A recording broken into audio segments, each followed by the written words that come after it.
Ahoy, shipmates! Gosh, it's a bit blustery up there today. I've been out and about, just about got into my cabin in time. Now, have a quick look at the weather. I think it's probably quite windy. Yeah, it's gusting to 15 knots, so it was definitely windy earlier when I was out and about. I certainly noticed that. It's 17.6 centigrade, visibility 21 nautical miles, 80% humidity. Majestic Princess is due away first, and at the same time Aurora is due away. And Aurora's got a couple of tugs. It's that windy. Aurora is at the other end of port. There you go, you can see Aurora up there. I think Majestic Princess will be away first. She's off on a cruise very similar to this one, Fire and Ice and Explorer.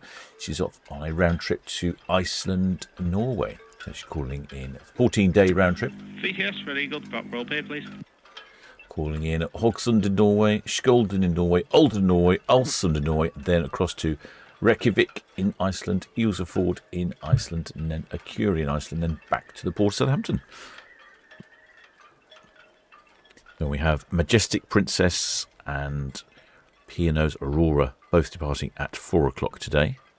Then at 8 o'clock we have... VTS, ready, go. Short to be away from Royal P&O Scouts, please. Another ship.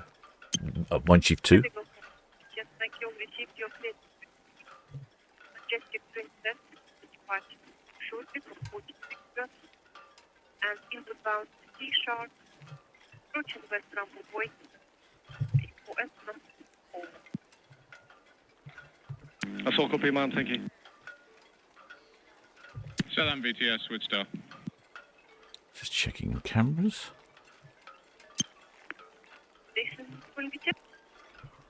Southern VTS, Woodstar. That's so fast alongside 40 Worth.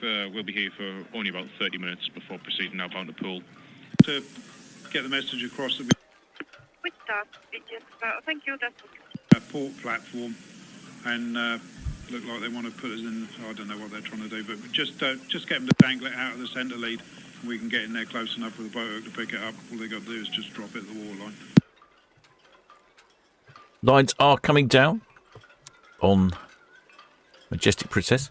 Then at 8 o'clock we have the Mein Chief 2 and 8:30 Ada Perla. And lots of Germans wandering around the port of Southampton today. Shipmate Charlie Bravo likes the sound of fire and ice. Which shipmates do we have in the chat today? Because I've only just managed to get in and go live before the ship started pulling her lines in. What about this Fire and Explorer cruise? Let's have a quick look. That's slightly different, that one. Oh, hang on. Return flight camp. Oh, that one goes to New York. Oh, so a similar itinerary, but instead of coming back to the port of Southampton, you call in at Halifax, Nova Scotia, and New York.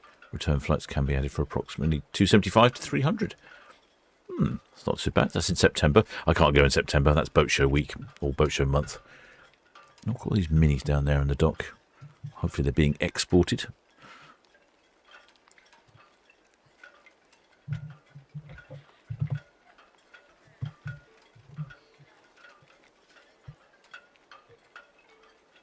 Hi there, Donna, the Lincolnshire to the Lass. Hi there, Andrew. Hi there, Nozan. And hi there, Carol Phillips. And hi there, Lulu. And hi there, Catherine Alicia. VTS sounds a bit garbled. I think I might need to reboot the radio. Majestic Princess, ready, go. Ready, go. That's ready, go. I think she's just about to depart. Ah, yes, she is. She's on the radio. Yeah, afternoon, sir. Just passing down Quay outbound. If I got time to get past, or would you rather hold here for you? Still. Yeah, understood. Thanks, sir. We'll stay on the right. Messenger just going up now, pilot. Yeah, for some reason I pick up another radio channel at the same time. Hoping we get a bit of hornage from Majestic Princess. I can't remember which one of the princesses was. One of the princesses failed to horn. I was speaking to one of the cruise managers of Princess Line, and he said, that's very unusual, that shouldn't happen. And I said, exactly, need more hornage. Oh, there, Elizabeth G. Oh, who there, Mark Dewey. I think I've got everyone. If I've missed everyone, missed anyone, apologies.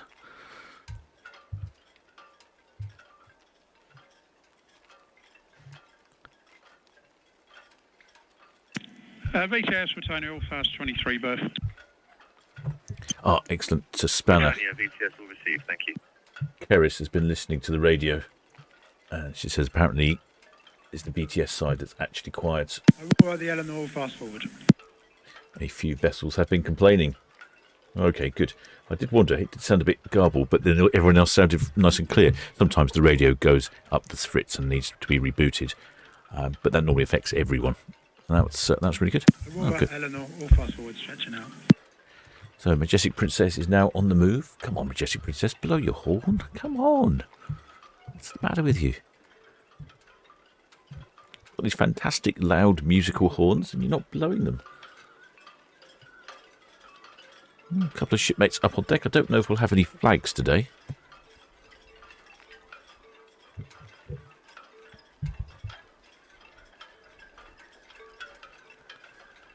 Well, there's Shepherd Book.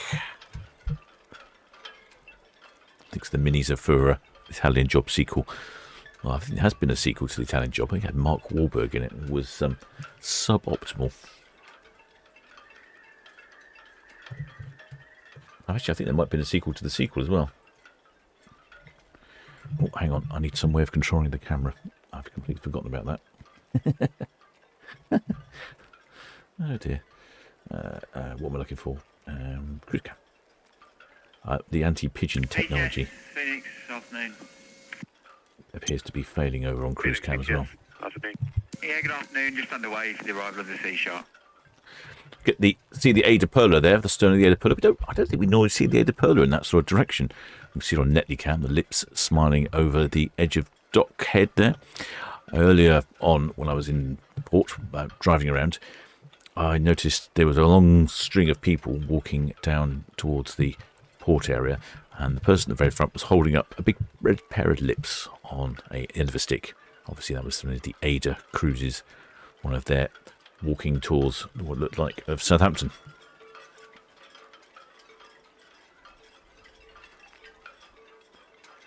Disappointing there's no hornage. Oh, there, Claire Westerman.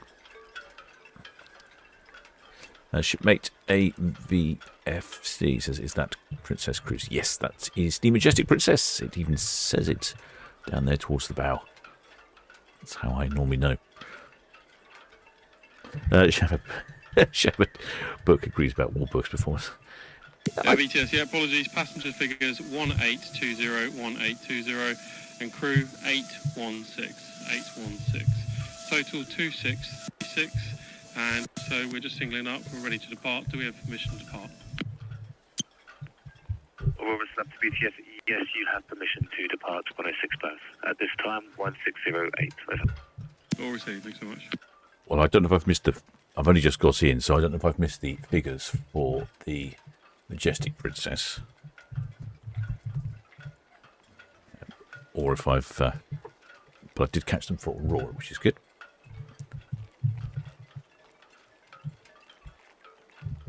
Uh, 1,820 passengers and 816 crew, if I've heard that right.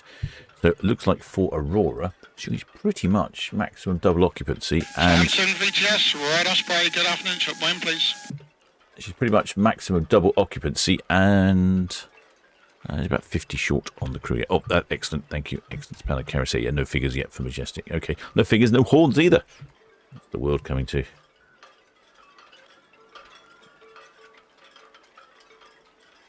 Majestic Princess is not needing tugs, but there are a couple of tugs in attendance for the Aurora at the other end of port. I think it was, which one was Eleanor? Svitzer Eleanor, our favourite. Eleanor Tugby, and Svitzer Ferriby.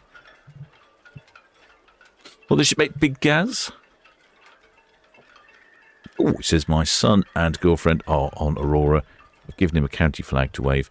He should be up by the Aurora side. Oh, thank you, shipmate. Thank you for giving me some heads-up information on that. I just caught that as well. Oh, that's marvellous. We'll look for that.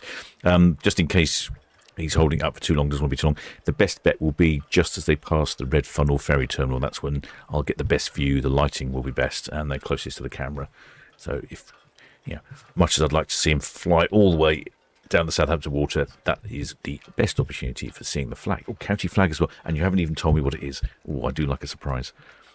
We've been doing really well with new flags this year. I've erased the list from last year, and so now I've got a new flag list. So every time I get a flag that we haven't had before, I'll put it in the list.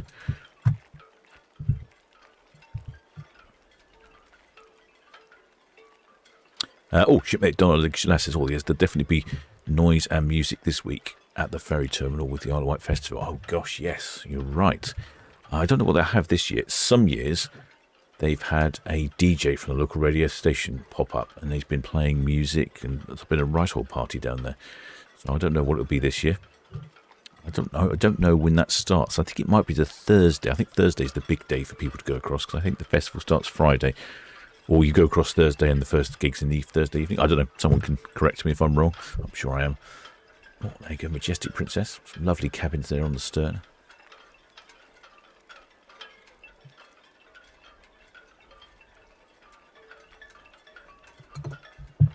Oh, sorry, I'm just having a little drink because I've been out all day. No, that wasn't the camera I wanted. I wanted that one.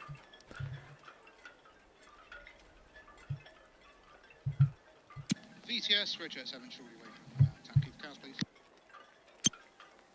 Roger 7 VTS, you have permission to depart Town Quay at this time, 1611. Outbound traffic, the Majestic Princess departing Ocean Dock. And inbound traffic, the Sea Shark on the Calshot turn for SO berth number 4, portside to Quay. Wide berth reduction when passing SO5.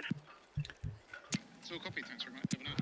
That Paul from Solent Ships Voyages in the chat, he's complaining about no horns. Yes, I think you need to write an email to that chap that we met down at the conference the other week from Princess Cruises. Tell him this is not good enough. They need to write a strongly worded letter of complaint. Does he not realise that there are thousands of people on Solent Ships' YouTube channel that are very disappointed there's no horns?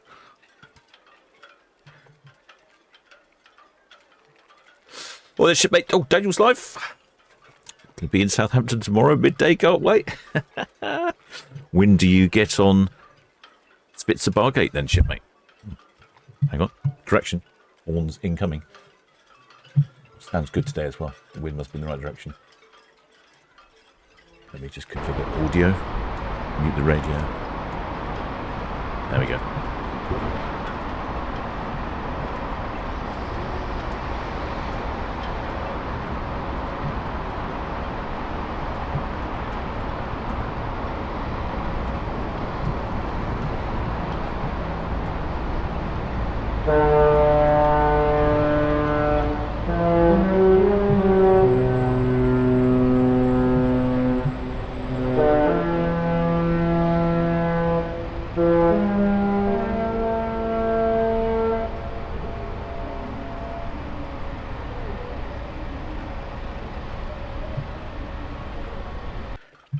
They must be quite loud, the horns, because when it stops blowing the horns, you can actually hear an echo round port from that last note. Oh, that was impressive. I liked that. Really loud. I'll check the wind conditions in a minute once she's done her turn. Look at that. See the turbulence coming out of the stern there. She's got the power down. Now, the people have asked me before why some ships reverse into the ocean terminal and some ships drive into the ocean terminal. One go, forward parking, backward parking. And the reason I've been told is that Iona and Avia have a slightly odd placement of doors along the sides of the hull, and it suits better if they are facing forwards in the dock, and then most of the other shops face the other way, which means they can just drive out. Which probably means that's why it's slightly easier for Majestic Princess to depart when there's a bit more wind. It's a slightly easier manoeuvre to make. Quick check of the weather, and all the wind is coming from the south. So yes, it would effectively have blown the horn noise straight to us, which was perfect. Excellent. Oh, that's good. I was going to tell Paul to write that strongly worded letter to that shipmate that I don't remember his name. Shipmate Carol Finnis says, shame it didn't get stuck in a loop. Well, the less said about that, the better, I think. Yes, no, that was entertaining, but it was a bit much. I couldn't work out what was going on at first. Ahoy there, Edward Coates, and ahoy there, shipmate Barbara from Switzerland. That's all copy.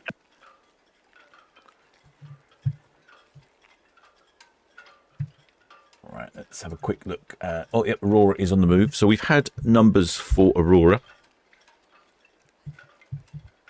Shipmate Thomas Dean, he said, oh, enjoyed the Liners video to New York, Captain. Oh, you enjoyed the one where I did my ship's tour. Yeah, I was quite good. I made those videos every day. C-sharp, the Apex. Afternoon, Jim. Loud and clear. Yeah, not bad. Yeah, yourself?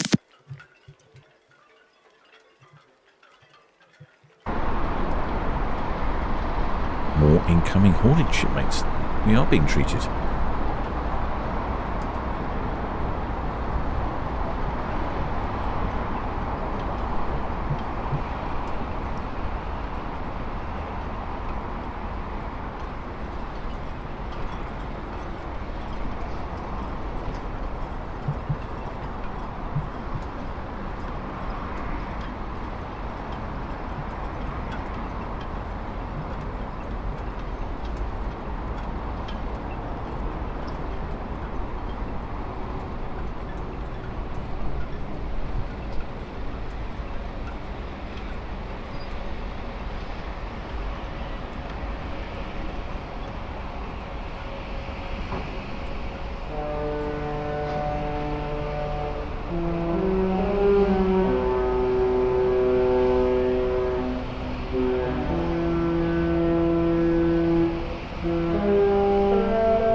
I think Ada Perla replies as well.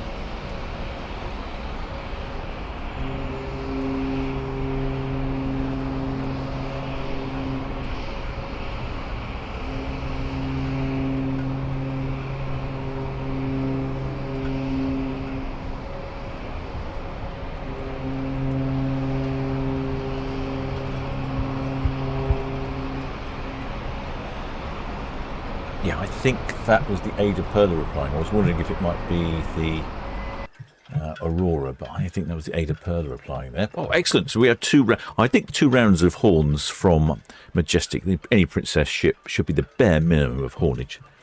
Any less than that, and being shortchanged, none at all, is an absolute disgrace. Well, the red jet's going shooting past. Which way? But I'm all confused. Right, there we go. What's going on here? I've got the wrong camera. Camera. Yes, there we go. Right. I'm going to revert to. Hang on. Right, sorry, I'm a little bit tardy coming in, setting up. Oh, there we go. Now I can go. Right, there we go. That one. There we go. Maybe we'll get figures now. Now she's passing the Western Shelf. I'm going to whiz box cam round to the other end of port. See if we can see Aurora yet. Oh, I don't think we can just yet. No, not just yet. I see the... Oh, yes, we can. I see the Seaworks exhibition tent is coming down at a rate of knots.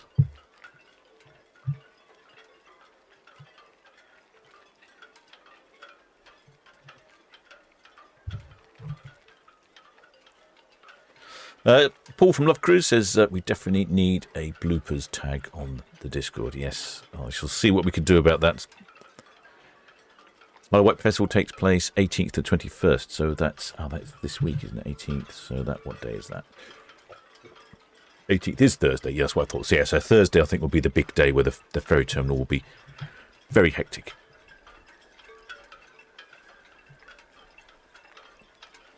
Well, there's Stephen Roberts. Shipmate excellent Spanish Keris. He's got Matt tied up for the bloopers reel. Okay, Matt teed up for the bloopers reel. Okay. We'll get him sorted with it. busiest, Red Castle, Royal Pair 248, please. Thank you. Safe for now. I wonder if I should put that. Maybe I should put the bloopers onto the Ahoy Shipmate YouTube channel. Maybe that would be the sensible thing to do. That could be the more alternative channel. Southampton VTS, Red Castle, Royal Pair 248, please. Red Castle VTS, that's all copy. Just be aware the Aurora passed the 105 out of bounder. That's all copy, sir, thank you. Shipmate Daniel's life. It says 22nd of June is his first day on board Bargate. Oh well, we'll have to man the cameras and follow you around for a bit that day. Hopefully you don't do anything embarrassing like the captain does. No, I'm sure you're a lot more experienced. Oh, there we are. There is Aurora on our screens. She's already called in with numbers, Aurora. I don't know where she's going. VTS, Eleanor. Eleanor, VTS. VTS, Eleanor. We'll finish with Aurora and heading back to 44. Eleanor, VTS, that's all copy, thank you. In fact, Aurora is off on very, very much a similar cruise to Majestic Princess. Sea Shark. Hello, James. Yeah, good afternoon to you. Hi, Jim. Yeah, I'm down by the reach, punching the tide there a bit. You happy if I'm going in port side on SO4? Happy with the green to green? See green to green, you go to number 4, eh? Yeah, straight in to number 4. From see green to green, Thank you. Yes, the Aurora is going on a very similar cruise to the Majestic Princess. She's off on a 16-day round trip to Norway and Iceland, calling it Skulden in Norway, Olsund in Norway, Akureyri in Iceland, Ulsifjord in Iceland, Grunjafjord in Iceland, Reykjavik in Iceland, and then a quick pop into Liverpool on the way back. Quite a nice place to go to. Great, great city escape from the river to sea there. It was awarded UNESCO World Heritage status some time ago, and then they built a new building on the waterfront, and then UNESCO said, no, you can't have your World Heritage status anymore, you've built a carbuncle.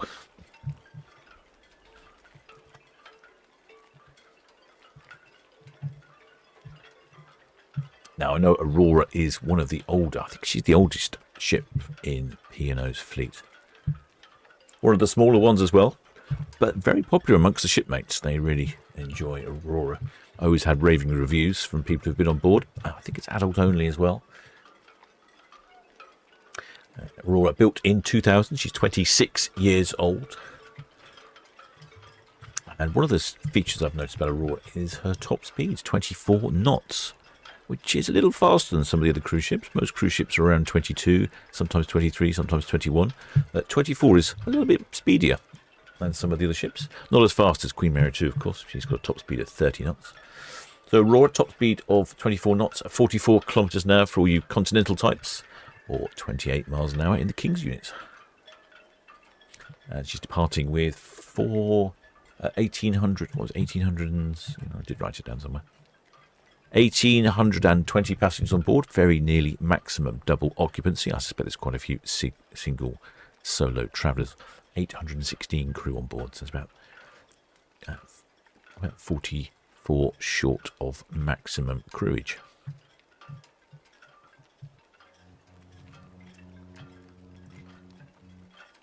Oh, you'll like this, shipmates. More incoming haulage. Let me cue up the microphone.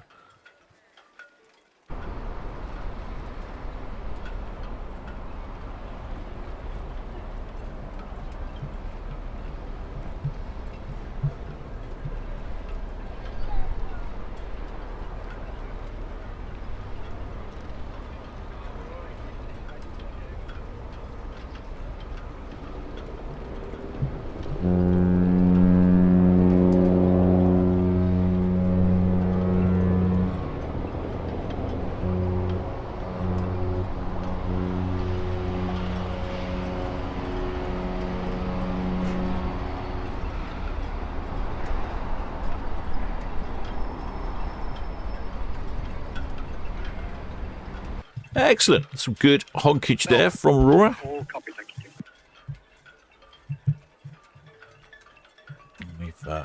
you. We've been having a pretty good treats this evening with horns. I'm not sure we'll get anything from Mein Schief 2 or Ada Perla. Hang on, actually, well, no, you never know. Let me have a look. Actually, let me have a look. Which way are they? Which way are they parked? Southampton VTS, Aurora just approaching pier head outbound now. Aurora, VTS, that's all copy, thank you. Actually, Mein Schief 2 is further up the port. She is, I think, just behind the Aurora here. So actually she'll leave first. So maybe when she passes the Ada Perla, they're both being Germans, maybe they will. Maybe we'll have some horns there. Oh, visibility's not looking brilliant down there towards the Solent, is it? Shipmate Kerr says, I was surprised how small Aurora is. Well, she's 76,000 gross tons, so she's right on that border, I think, between a large small ship and a small medium ship. I think probably I'd say small medium ship. I think she's probably just about there.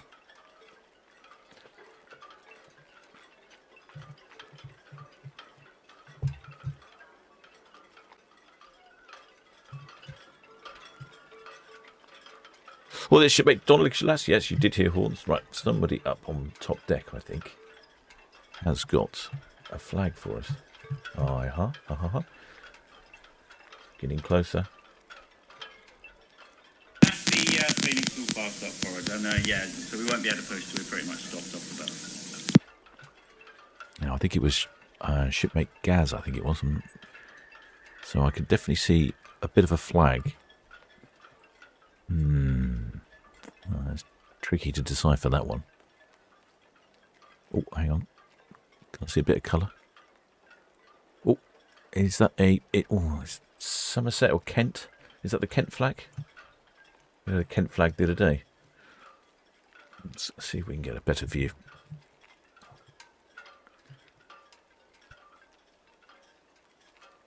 Shipmate Christine says Aurora is stunning, tiny and elegant in her lines.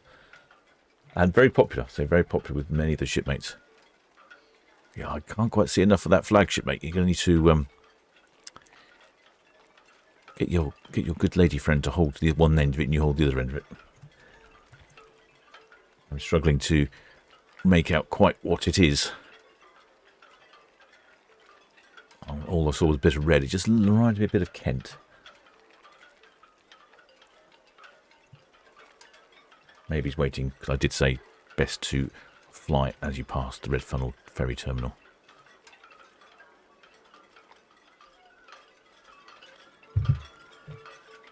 Yeah, he's passing the Red Funnel ferry terminal now. Yeah, we had some excellent flaggage by some Dorset shipmates on, was it Arvia or Iona the other day? I think it was Iona. It was so good, the way the flag was pinned up on their balcony. I didn't notice it for about 10-15 minutes. I thought it was part of their cabin.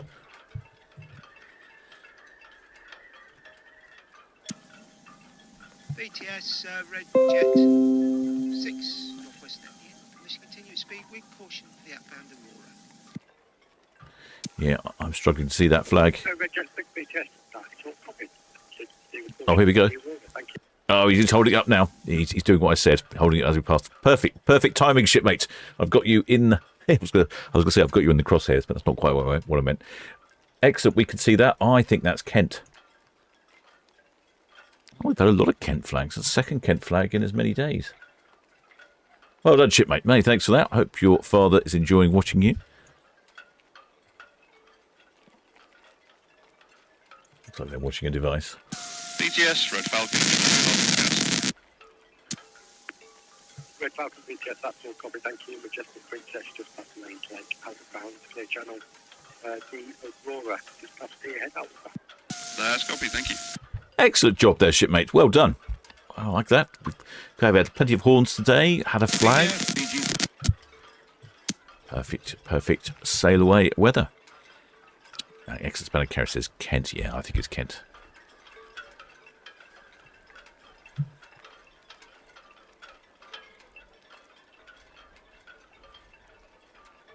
Good job there, shipmate. Well done. Thank you. Yes, good afternoon. We've got CT. Looks like we've got the our favourite following in at the stern. Is the Svitzer Eleanor Tugby. I will see if I can get on board, Eleanor.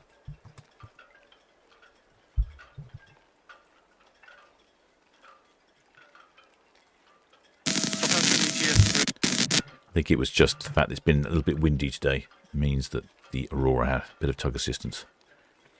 She might not be as manoeuvrable as more modern ships, being that she's 26 years old, so that could be a factor. I have to investigate, I'm not sure. I'm not sure what her drive system is.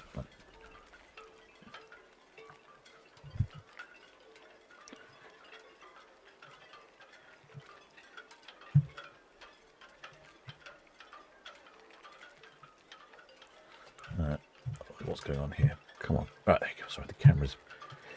Come on. There we go. Now it's working. Now there's the... Which one was that? That was the other Spitzer tug. I'm curious, was it?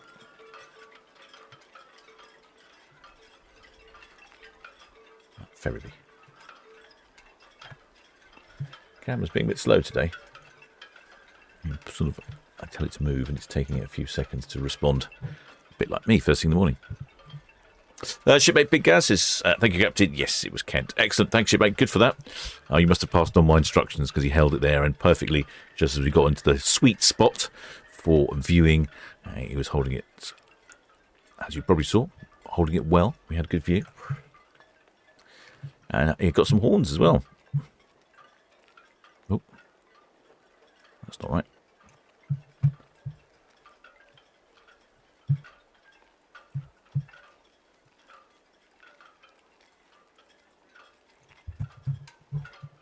Right, I think I completely ignored that advert. What was this advert here? Let's have a look. Morocco Cape Verde Discovery on Aurora for May of 2028. Crikey, not even halfway through. I suppose we are halfway through 2026, aren't we? Southampton, La Coruna, a couple of days at seas. Madeira, a couple of days at seas. Praia, Cape Verde or Cape Verde or Cabo Verde, depending on your linguistic pronunciations. St. Vincent in Cape Verde, Lanzarote, Agadir, Morocco, Casablanca, Lisbon, a couple of days at sea, back to the port of Southampton. That's 19 nights on board from 1849. Very reasonable.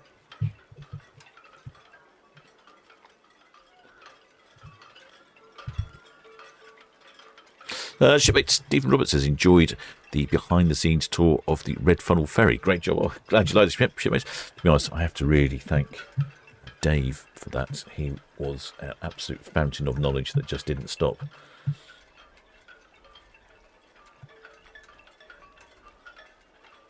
And it was Dave that kindly showed me around, took some time off his job.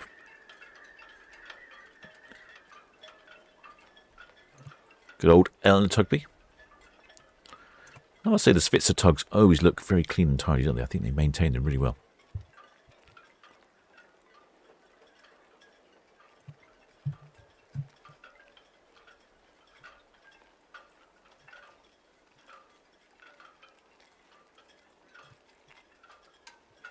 A very interesting aft as well on Aurora. It does have a sort of slightly more classical lines, but it has this sort of amphitheatre. It always reminds me of Queen Mary 2. I don't know if anyone else thinks the same. Queen Mary 2 has sort of big, sort of platformed aft. Oh, there, Hans Olof Mork from Bergen. Bergen in Norway.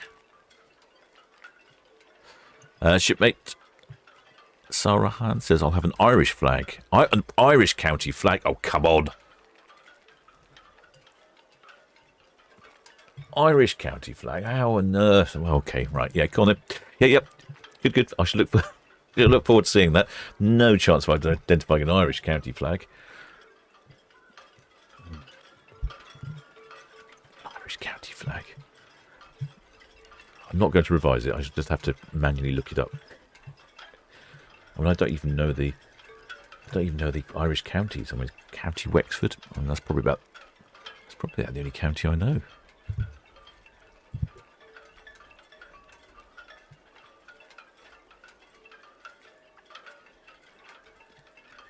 Well, shipmate Matthew Baber says, is the Red Funnel video for the public too, or is it for members only? It's members only at the moment. I will release it to the public. There was 2 issues. What were the 2 issues? Oh yes, I remember what the 2 issues are. I don't like the thumbnail I have at the moment, so I want to put a better thumbnail in, and I want to take a picture of Red Falcon with my drone.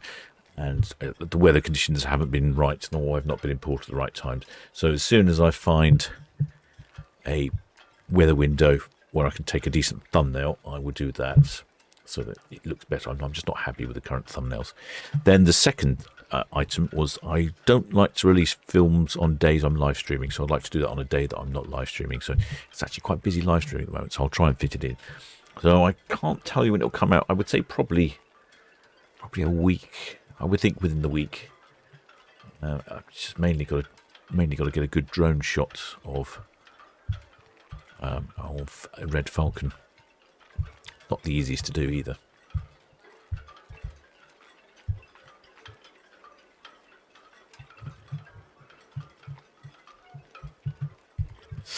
Shipmate Donald Lassie, yes, thinking amphitheatre. It is. I don't know. I'm not familiar with the Aurora. Actually, I was hoping to have a ship visit today on Aurora. Paul from Love Cruise, Solent Ships Voyages, was trying to sort it out for me, but apparently it was not in enough time. Well, the shipmate hands on books says, where is Aurora off to? Yes, he's off to see you, shipmate. Off to the fields. In fact, both ships today are off to the fields and Iceland. So Aurora is heading off on a 16-day round trip to Skjolden in Norway, Ålesund in Norway, then Akurey in Iceland, Ísafjörður in Iceland, Grodafjörður in Iceland, Reykjavik in Iceland, and then Liverpool on the way back, which, you know, great little place to stop into. I'm guessing that means that she would come past... Yeah, when she come past from Liverpool, she must go down past round Cornwall. That would be stunning if you could see that.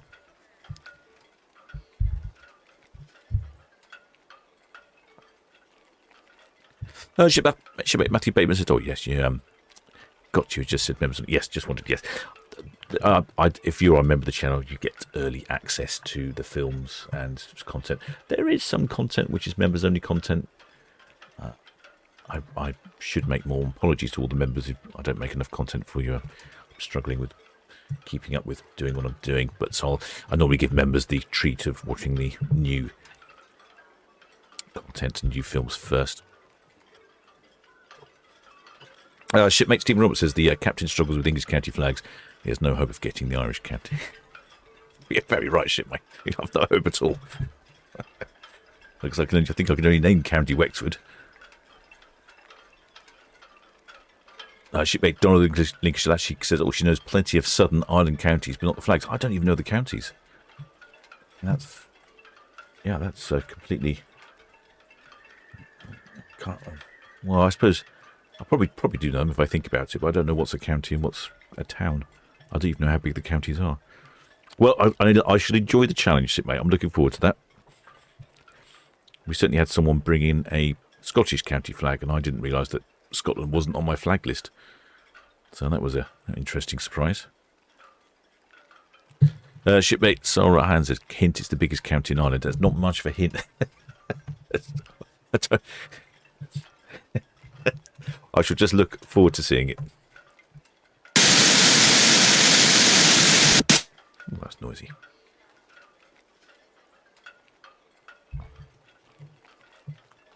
So, Aurora, she's off on to the fields, and also Hans Olaf Morg was asking, the Majestic Princess, who is already heading down Southampton water, she's also off to the field. She's calling in at Hogsund in Norway, Skjolden in Norway, Olden in Norway, Ålesund in Norway, then Reykjavik in Iceland, Ísafjörður in Iceland, and then Akurey in Iceland. That's the Majestic Princess. I gave us some good honks from earlier. What other cruises has Paul sent over? British Isles cruise.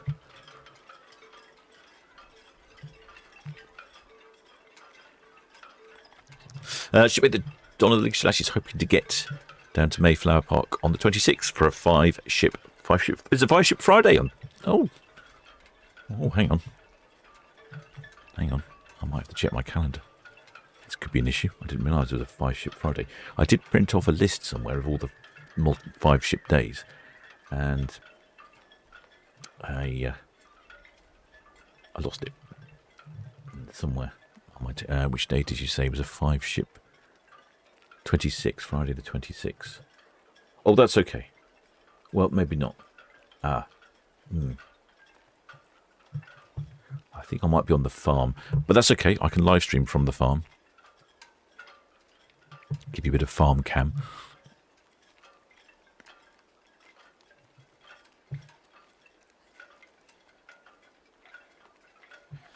Five Ship Friday. That'll be is that the first Five Ship Friday of the year, I wonder? Can't remember.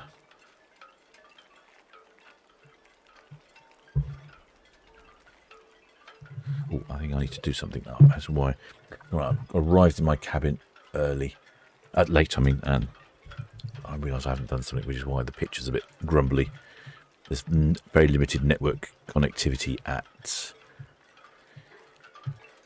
the Itchin Sailing Club. It's not too bad at Netley, but it's not brilliant. And if I'm streaming from Netley and trying to stream from it and trying to log into it and do various different things, it gets very slow. What I have to do is just pause the live stream for a while, and then we will have increased performance. It wants to get rid of all those jitters and strange images, but difficult to do it when I'm already live streaming. It's a bit of a chicken and egg situation. There we go.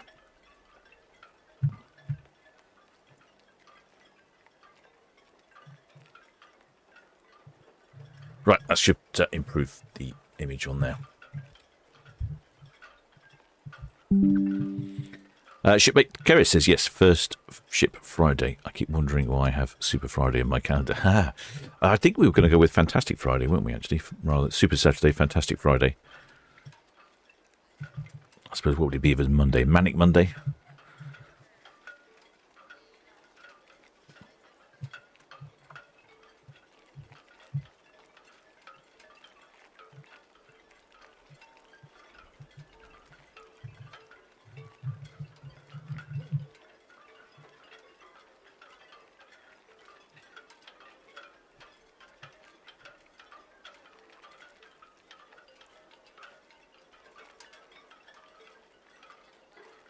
Mr. Donna's wondering if Mr. Whippy will be there. Yes, Mr. Whippy will be there. He's normally there all the time. Hopefully, it'll be a good weather day. Actually, I think it's forecast is pretty decent, isn't it? I'll be looking because I'm actually going to cricket that weekend on the Sunday. Yeah.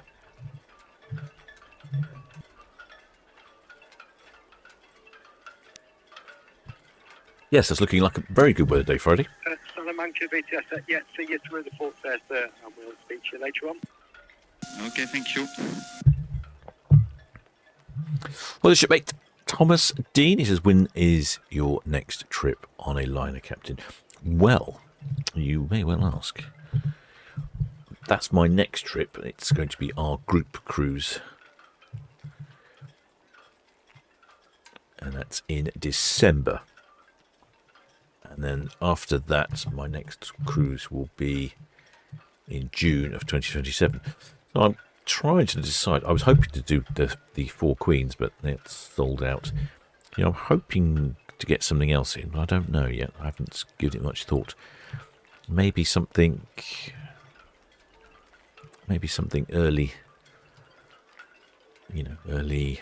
Well, that's December, isn't it?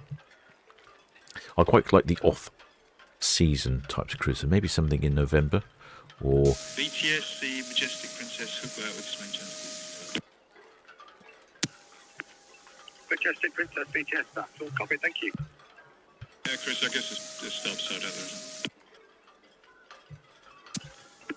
there. Majestic Princess BTS, yeah, affirmative, starboard side out, please, starboard side out. Thank you. yeah, there's the Majestic Princess. Oh, it's looking quite calm on Southampton on the Solent. It was really blowy earlier. There's the Ada Perla. She's not away until 8:30.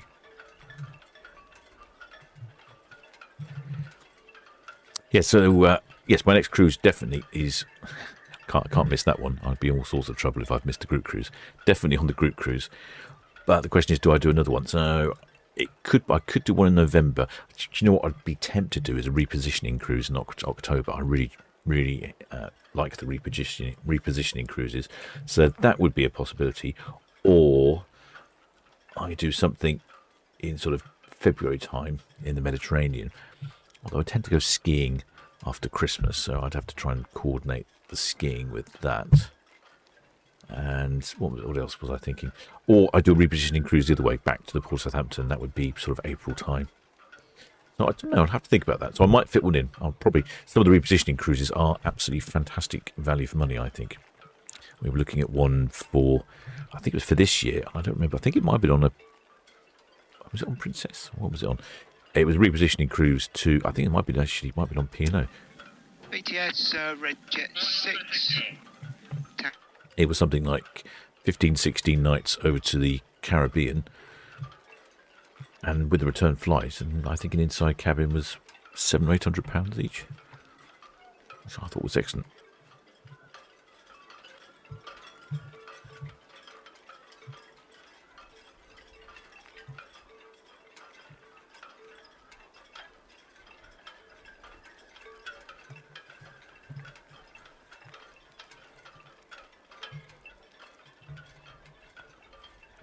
Shipmate Nicola Lambert, doing some research. Saturday the 27th is also a 5-ship day.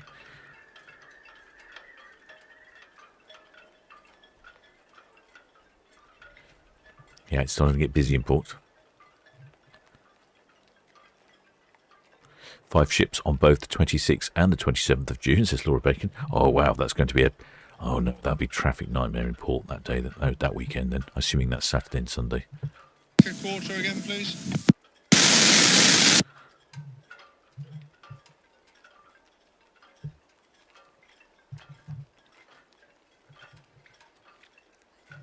Shipmate Thomas Dean says, do a video of them, Captain. Yes, I will definitely do a video. I've got a video of Sky Princess that I need to make. On the group cruise, I didn't really have enough time to do a daily vlog. Because I was busy chatting to the shipmates all the time. It was a little bit hard to do a daily vlog. But on Norwegian Aqua, as it was going transatlantic, it was actually quite good. It gave me something to do, walk around the ship, get some exercise in, play some darts, play the games, film things. And so yeah, it was actually quite good. And then I had quite a strict regime, so I would film all that day, and then the next morning I'd get up about 6 o'clock in the morning, spend 2 or 3 hours editing while listening to the radio. Then I'd be done by about sort of 9 o'clock. Then head down, have breakfast, 9:30, sort of 10.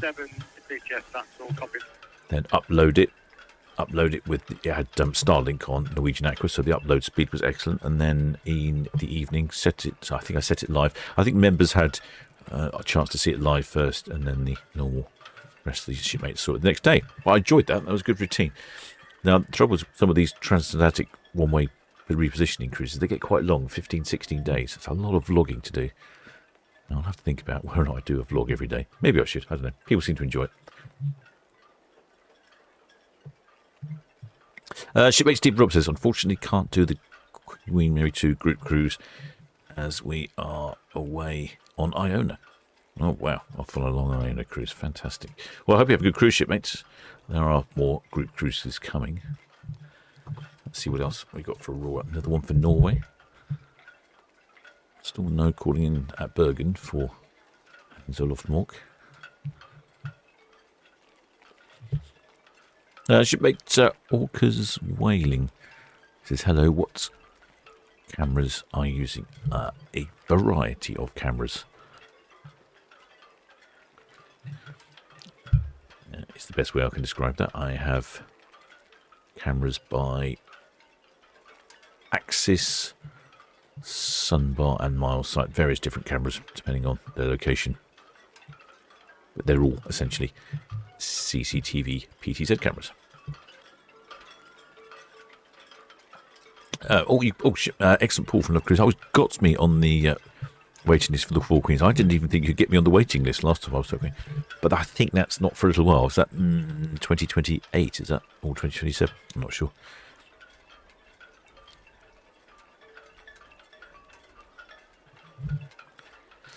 Shipmate Thomas Dean says, who's taking over for me when I leave? Is it Wingman? Well, fortunately, Wingman's got a day job, so I don't think he'll have time. Plus, it's a little bit challenging, my setup here. I'll see. Chris, yeah, we're up now. Maybe you might want to.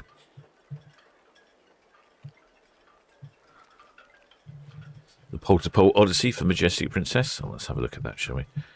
Let's see where we are.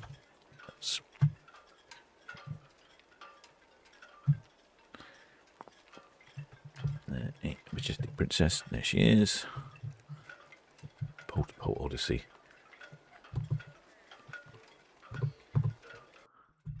Fire Ice Explorer, Ireland and England for 7 nights. What was the other one? Oh yes, was that the one you were talking about? Oh no, that's the one you were talking about, wasn't it? Oh. Right, yeah, I was looking at these earlier. South American Passage Grand Adventure on Majestic Princess for October next year. 37 nights on board. Where does this one go then? Southampton, Vigo in Spain, Lisbon in Portugal, Funchal in Madeira, Gran Canaria in the Canary Islands, Tenerife, 5 days at sea, Fortaleza, Rio de Janeiro, a couple of days at sea, Montevideo, Buenos Aires for 3 days. 3 days in Buenos Aires. Oh, that's a great stop. Montevideo again, Puerto Madryn, Port Stanley, the Falkland Islands, Cape Horn, Ushuaia, Beagle Channel Fields, and Punta Arenas. That's right down to the bottom then of South America. You have to fly back from there. Interesting. 37 nights on board. I'm not sure I could live stream every evening. Not sure I could do a vlog every day. I think I might be worn out. I don't know though. Maybe I could manage it. Have to see. Oh, this is the one he was talking about. The Ultimate Pole-to-Pole Odyssey. 53 nights. Isn't that about the same price? That's cheaper. Look, 53 nights is inside is 4,400, and on Grand Passage Grand Adventure it's 4,800. Anyway, Ultimate Pole-to-Pole Odyssey. Okay, Buenos Aires overnight, Punta Arenas, Ushuaia, scenic cruising the Antarctic Peninsula. Ooh, that's interesting. Port Stanley, Falkland Islands, then back up to Montevideo, Buenos Aires, Montevideo, okay, overnight in Buenos Aires, Rio de Janeiro, Santa Cruz, La Tenerife, Las Palmas, Casablanca, La Coruna, Southampton, Tromsø overnight, Alta, Trondheim, Ålesund, Bergen, Stavanger, Southampton. Okay, yes. So you're going right from one end of the globe to the other end of the globe. That's quite good value, isn't it? January 2028. I'll think about that.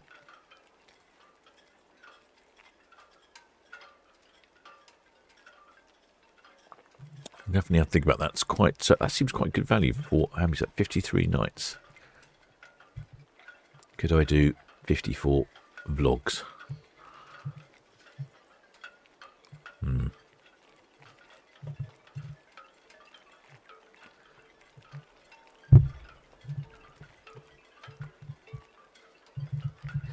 That is good though. I do enjoy that. I'm interested in that.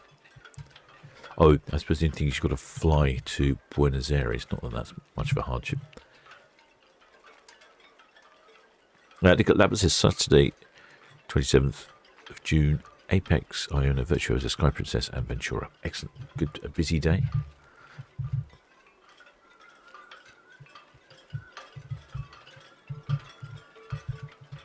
Shipmate Leslie Taylor says they're on Queen Anne on Sunday.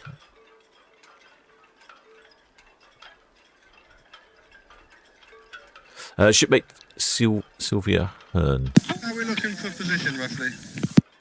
It says, what's the repositioning cruise? Good question, shipmate. Sorry, I dropped in a bit of lingo there and didn't explain myself. Now, normally the ships are based out of a port, typically. So, for instance, Iona is here in Southampton. And, well, Sky Prince, Majestic Princesses, for example. Let's have a look at Majestic Princess. Yeah, there we go. The Majestic Princess, she's in port throughout the summer. And she does lots of trips around the British Isles, European cities and so on. But at the end or beginning of October, she will do what's called a repositioning cruise. Actually, it's the end of September, where she'll leave Southampton, go to the fiords, then to Iceland, then to Halifax, Nova Scotia, and then end up in New York. Then from that point onwards, she's based in New York throughout the autumn. She's going up to New England for the autumn colours. So that's a repositioning cruise where you get on in one port and get off at a different port. The advantage is you get to see a lot more. So a 7-day cruise takes you to New York and you've seen a few things on the way. A 14-day cruise takes you to New York via the fiords, and you get to see quite a lot on the way. Disadvantage is, obviously, you need to fly back from New York. So you're restricted by your baggage allowance of what your flight will be.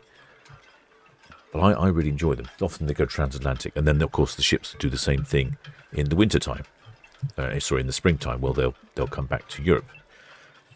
So I like repositioning cruises. I think they're good value. They tend to be cheaper because lots of people want to get on in Southampton and then get back off in Southampton. It's a bit annoying if you come to Southampton. If let's say you live in the Midlands, so you drive down to Southampton, get on a cruise ship, end up in New York, and then you have got to fly back to London and then get back to Southampton to get your car to drive all the way back home. It's just a bit of an extra faff, so people don't like them as much.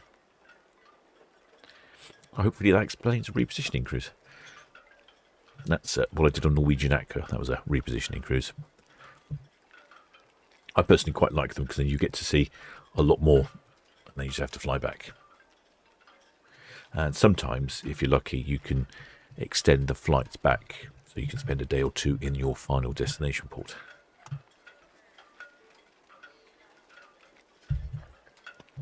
One looking to get away once the linesman arrives.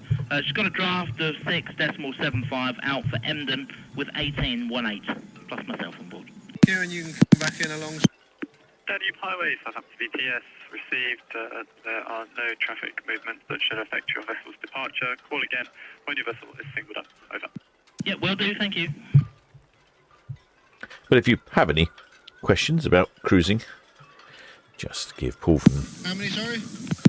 Just give Paul from Solent Ships Voyage a tinkle and he'll guide you through the process of choosing a ship.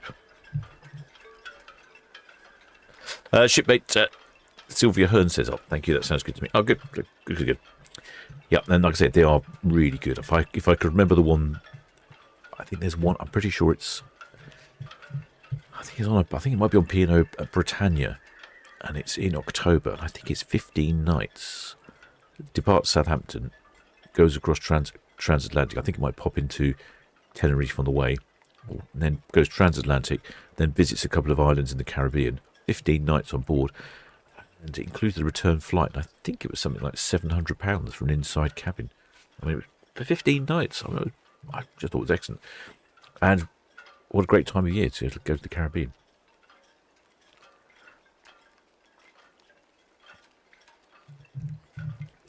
The Ultimate Pole-to-Pole Odyssey. It's interesting that is slightly cheaper than the South America Grand Passage. I wonder why that is.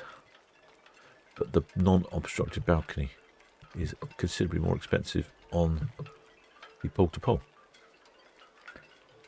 Yeah, the trouble is, I always think to myself, I'll save money and go for the inside. And then you think, well, you're travelling through all these lovely destinations. I really want a window, a balcony. And then you have to spend some more. Oh, with their shipmate Mitchell Kaufman from Brooklyn, New York. Well, ahoy there, shipmates. I seem to have a few shipmates from the States. We've got our shipmate Shepherd Book from Texas. Our shipmate Randy Barnes from San Diego. We have quite a few shipmates from various locations.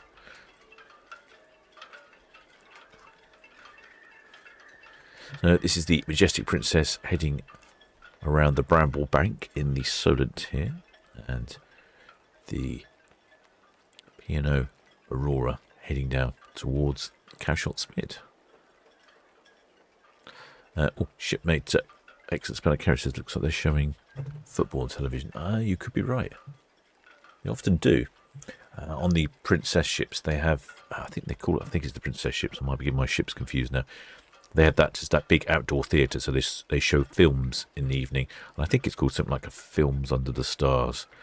And so you sit around the pool on your loungers. They come around, bring blankets to keep yourself warm. There's a popcorn machine in the corner, and I think a little hot dog machine as well, if I remember correctly. But so you can sit there, eat some popcorn, and watch a film. It's quite fun, I thought. Although when I went on Princess Ship, it was October time. It was cold. Yes, probably better when it's a bit warmer.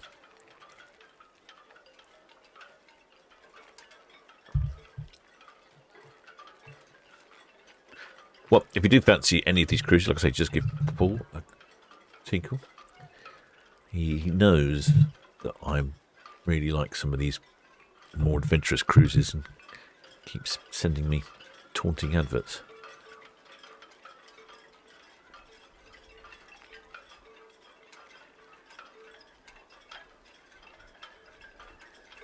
So that one comes back into Southampton. It would be odd coming into Southampton and leaving again. Would I get off the ship? I suppose I could get off the ship, couldn't I? Oh, of course I could. Get off the ship, have a pint in the Dancing Man, get back on again. Oh, 2 cruise ships in one shot there. I just about see the P&O Aurora behind Majestic Princess. We didn't get any numbers for Majestic Princess, or if I missed them on the radio. I'm not sure. Oh, yeah, Paul says, yeah, Movie Under the Stars. That was it. I knew it had some sort of catchy phrase.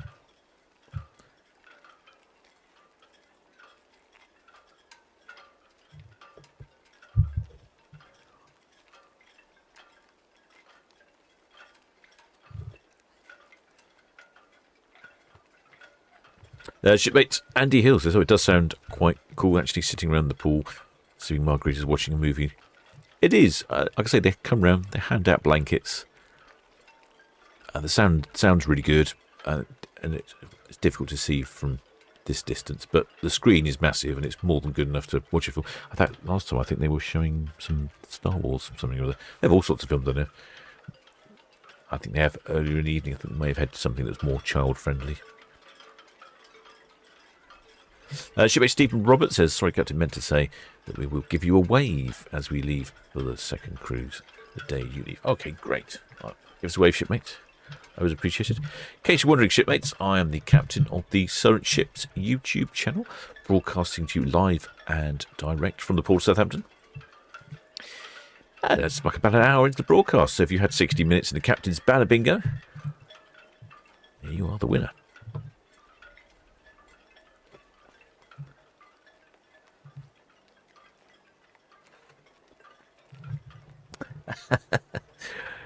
Paul from Solent Ships Voyages makes a good point on this cruise. Where's he gone? This one? Ultimate Portaport Odyssey. Yes, he says, when you get back into port, I can do some laundry. You're right, because I would probably have been at sea for 46 days. So, yes, I'd have probably quite the backlog. Probably have to do some beforehand.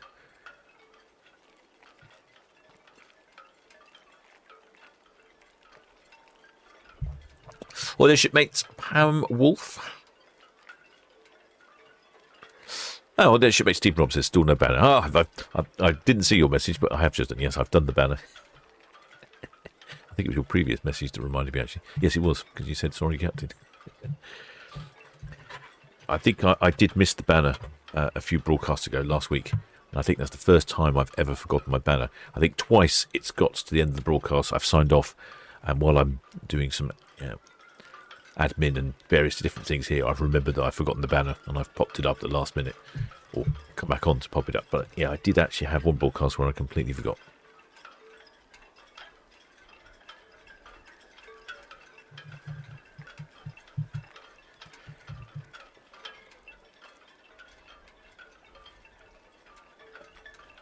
So I didn't get any numbers for Majestic Princess.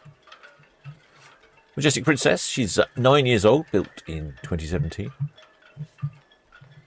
Got top speed of 23 knots. It's got a number of sister ships, does the Majestic Princess. The Discovery Princess, the Enchanted Princess, Which one have I been on? I'm not sure it's the Enchanted. The Regal Princess, the Royal Princess, the Sky Princess, and P&O's Britannia. Oh, no, it was the Emerald Princess I went on. And she has a maximum double occupancy of 3,560. I suspect she probably had somewhere in the region of 3,300, 3,400 on board. And a complement of 1,350 crew. 144,000 gross tons. So pretty much double the size of Aurora. I would say that puts her into either large, medium ship or small, large ship. I'm going to go with small, large ship, I think.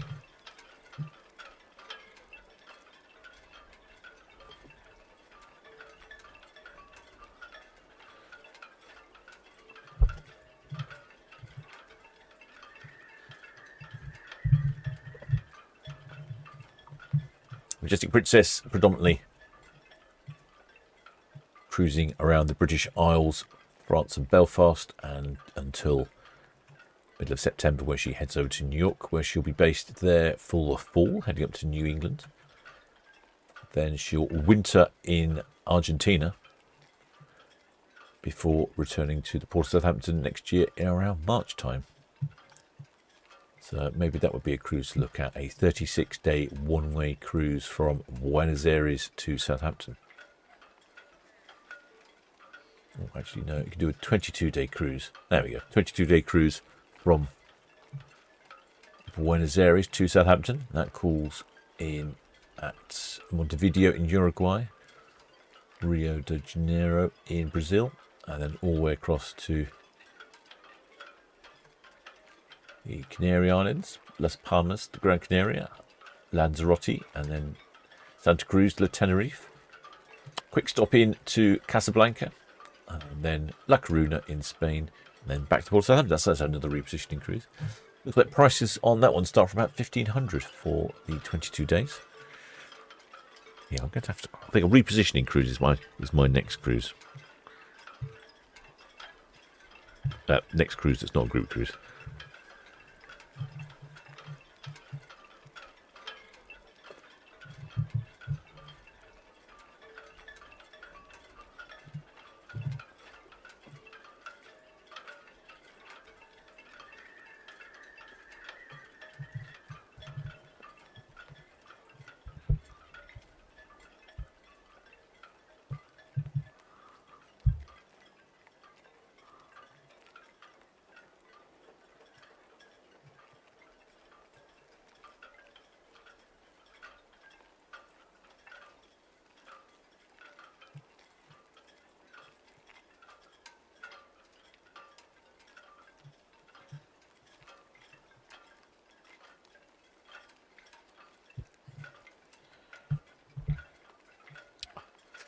Shipmate has just sent me a picture, so I'm trying to. How do I get this picture up? Okay, bear with me a second. I think you might like this.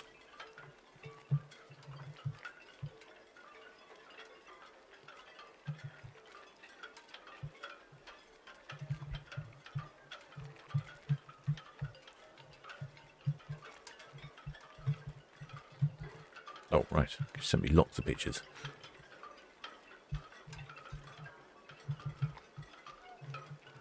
I can't get this to work properly. Why can't I get this to work properly?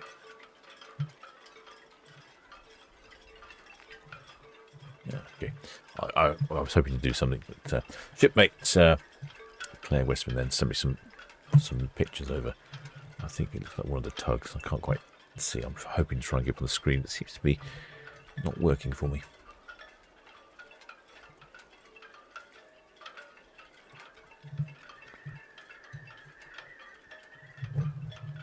So the Aurora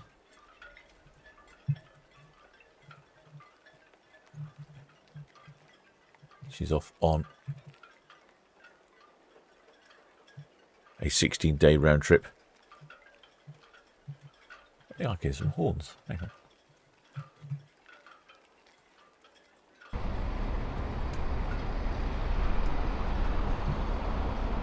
I heard some horns then. Where would they come from?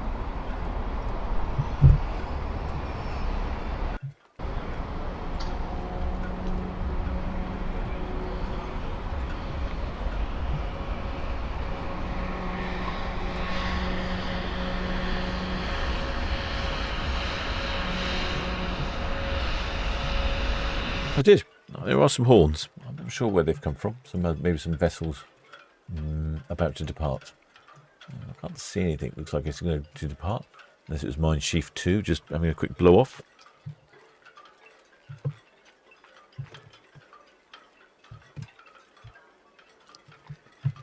I can see there's a fair, decent breeze going on there in this hunt.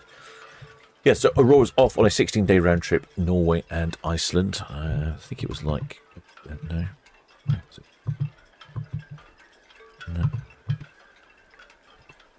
No, it's alright. Looking for something else. Calling in Skjold in Norway, Olsen in Norway, Curie in Iceland, Ilsefjord in Iceland, Grundarfjord in Iceland, and an overnight in Reykjavik. Much cheaper to stay on the cruise ship than stay in a hotel in Reykjavik.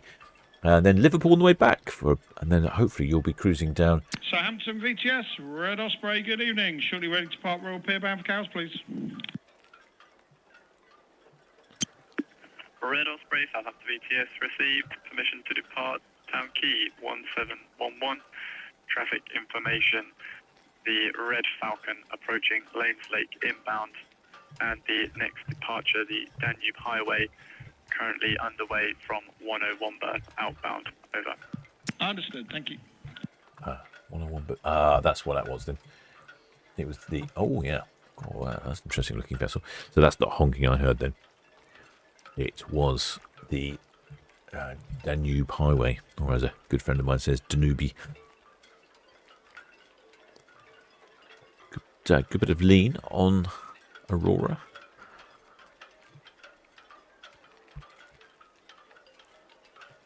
Yes, so she's. I'm just thinking as she comes down from this cruise from Liverpool around Southampton, that's probably going to be at night time, which is a shame because it's absolutely stunning scenery that way. You're probably too far away from the coast to see it, I suspect.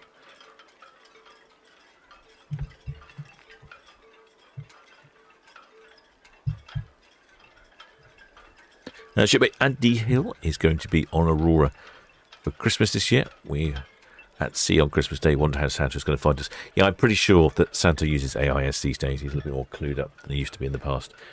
So he won't have any trouble tracking you down. Hopefully the funnels on top of the ship aren't too hot when he tries to go down them. A very popular ship amongst the shipmates, P&O's Aurora. Oldest ship in P&O's fleet, but also adult only. Appeals to quite a few people. So if you fancy a little cruise on Aurora, here's one for 19 nights in May of 2028. Morocco and Cape Verde. Something for this year in July. British Isles cruise. Let's depart Southampton. Day at sea. Cork in the Republic of Ireland. Dunmore East. And then Liverpool. Belfast in Northern Ireland. Greenock in Scotland. Kirkwall in the Orkney Isles. Overnight in Kirkwall. Ooh. Yeah, that'll be good. You'd be able to go to the local pubs and experience all the live music. New Haven, Edinburgh, Newcastle, and then back to Port Southampton. Quite interesting little itinerary. Our group cruise is calling in at... No, not that one. This one. Our group cruise is calling in at Lerwick in the Shetland Isles. That's somewhere I've been quite keen to go and visit.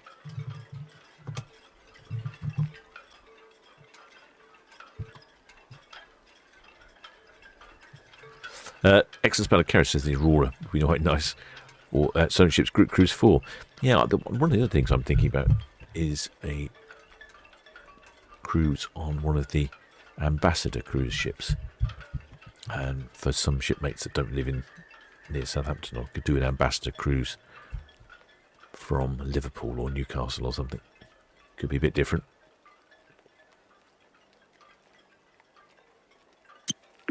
Sam Mallow, Southampton VTS.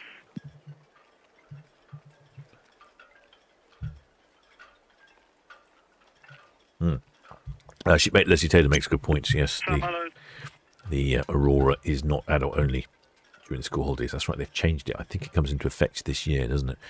There were a couple of ships from P&O that were adult only, but they've now relaxed that during school holidays, so the grandparents can take the grandchildren on a cruise. Apparently, they ran a survey, and 26% of those survey says they would like to take grandchildren on board, or children.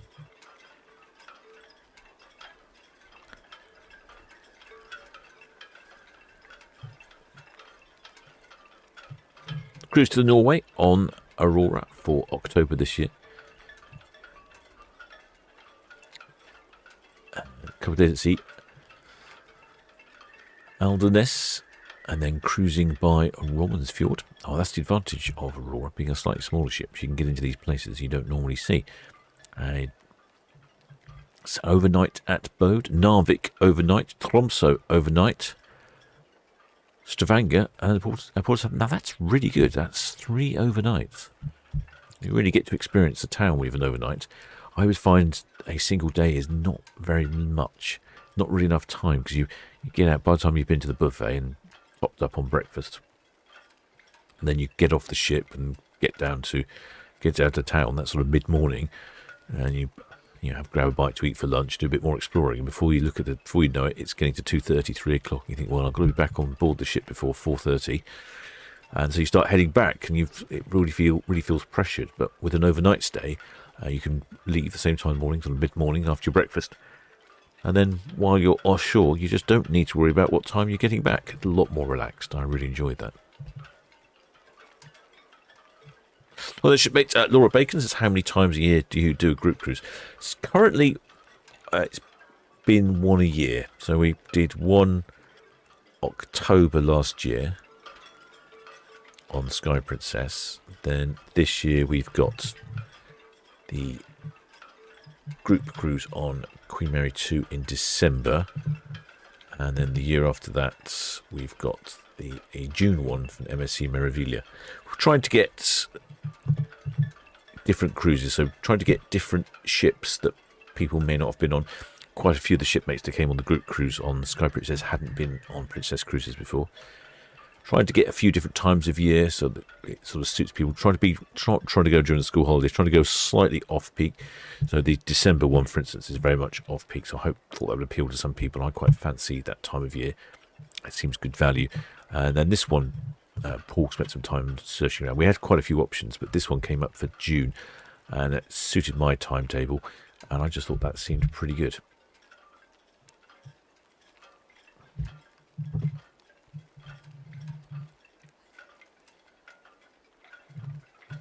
Shipmate Lisa Sargent says the Aurora's cruise to Tromsø is adult only in March. Yes, I guess it's after the school holidays. There is a list on the P&O's website that tells you the cruises that are child compatible. Shipmate Daniel's Life said Newcastle is my home. Bit of pop into Newcastle.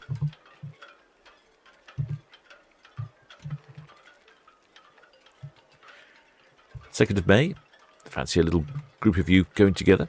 I think it's quite good. If there is a slight danger with the shorter cruises that they will be a bit rowdy, a bit. How do I say this? Okay, brilliant. Thanks. All standing by. Can be a bit hen party stag doey, but I think probably that's less likely on Aurora, more likely on some of the other bigger, fancier ships. But that'd be a great way to catch up with some friends. Haven't seen them for a while. All get onto Aurora. Head over to Zeebrugge for Bruges. And that's 3 nights on board. Ideal taster cruise, says Paul. I don't think that will be quite so bad with stag do's and hen parties. But I just think it's a great way to catch up with friends. It's like going away for a long weekend. You don't have to worry about the food, the restaurants, the entertainment. All catered for. And what's that? Essentially, just over £100 a night. I don't think you can stay in a hotel in a city centre for £100 a night these days. Oh, excellent, Spanner Kerris. Oh, she's rewound the radio and found the numbers. Oh, that's well done, shipmate. Thank you. Oh, I think I did say, I reckon, between 3,300 and 3,400. So that was a good guess. And 1323 crew. Let me check. How does that pan out? Yeah, so she's about 27 short of maximum occupancy of crew, and 3,560 is maximum double occupancy. So she's a little under that. So again, Majestic Princess leaving quite busy. Looks a little rusty there on the front of Aurora, doesn't it? Definitely rust marks there. If I remember correctly, I think Aurora rusts really easily. I don't think the hull's rusting. I think it's just rust marks from the various portholes and anchor and so on. I did notice one of, when I was down at the Dancing Man one time, I was chatting and there were some people that worked for a cruise ship company there. And this was during lockdown, where the ships were coming and going. It wasn't easy to necessarily look after the ship and paint it. So they only painted the side that was next to the dock. And the other side of the ship that you didn't see, they didn't paint.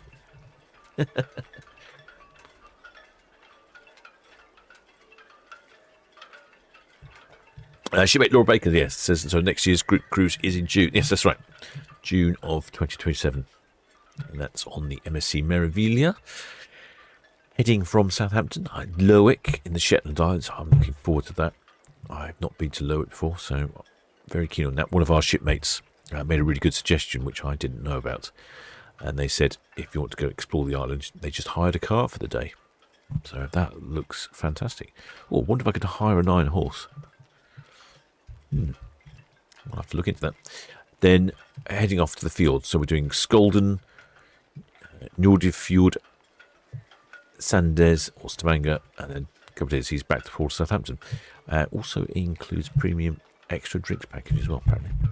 So I don't think I've been to a few of those Norwegian places, so that's good. So it's good for me. All new places, and at that time of year, we will be experiencing the longest day, won't it? So it's probably going to be really light.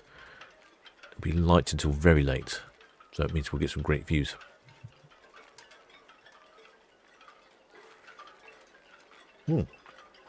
It's well done, Splatter Carriage, for finding out the numbers. It must have taken a little while to scroll through. If you remember the channel, you get access to the VTS radio via a live stream. The advantage of that is you can go backwards 12 hours. It's quite handy. I've used it a couple of times when I've heard something, but it doesn't make much sense. So I have to scroll back and try and decipher it.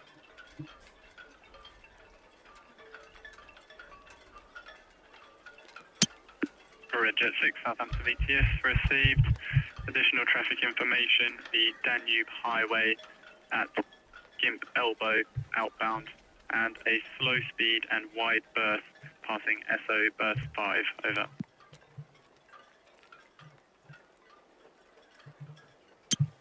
Afternoon. The Danube Highway. Where's the Danube Highway? I must show you the Danube Highway. It's a very brightly coloured ship. Yeah, slightly out of not even view at the moment. Oh, there it is.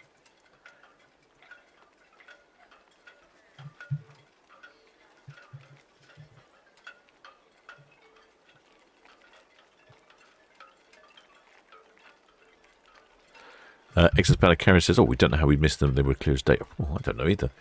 Unless I had the radio on mute, I'm pretty sure I didn't hear it. Whit Venture, Southampton VTS. Never mind. Glad you went back and found those. I don't think we've had any ships depart really that are very quiet. The quietest ships we have departing from here typically are the transatlantic repositioning cruises. They tend to be a bit quieter than normal.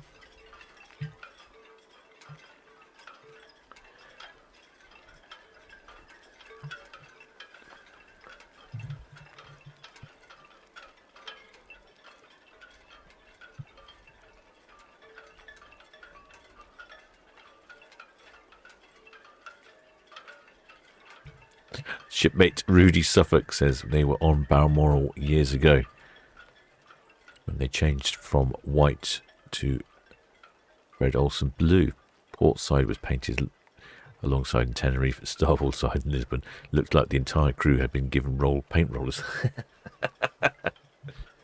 Oh, that would be funny. You'd get off the ship in the morning and when you come back, someone has painted it a different colour. A bit of a surprise. Well, that ship we've been hearing about, the Danube Highway, or Danube Highway, she's over there just passing the ocean terminal. Brightly coloured Kess ship. Oh, I think that's the K line.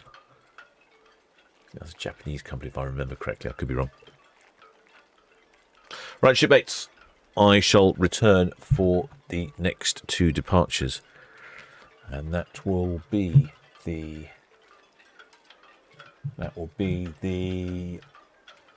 Mine Sheaf 2.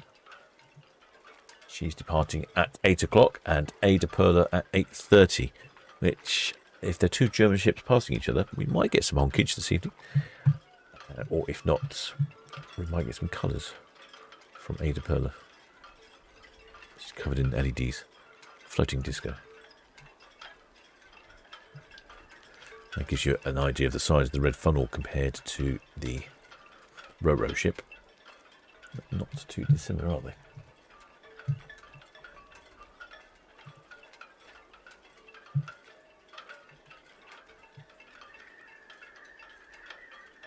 And she is off to Germany, I think. Right then, shipmates, I shall return at 8 o'clock for the departure of Mine Sheaf 2.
Alley Cat of Cows, Southampton VTS, that's all received.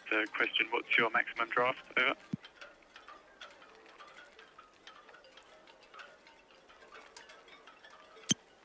Alley Cat of Cows, Southampton VTS, received. Traffic information, the Aurora at Norris Buoy, outbound.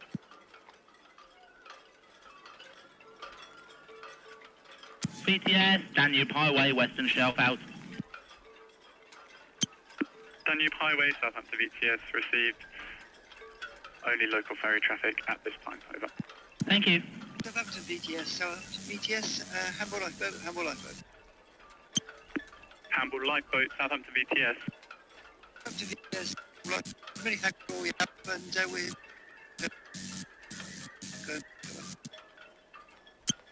Hamburg Lifeboat, Southampton VTS, that's all received, thank you.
Red Eagle, Southampton VTS. VTS, Red Eagle. Red Eagle, Southampton VTS, are you intending to depart Cows, over? VTS, Red Eagle, just departing Cows, sir. Red Eagle, Southampton VTS, received.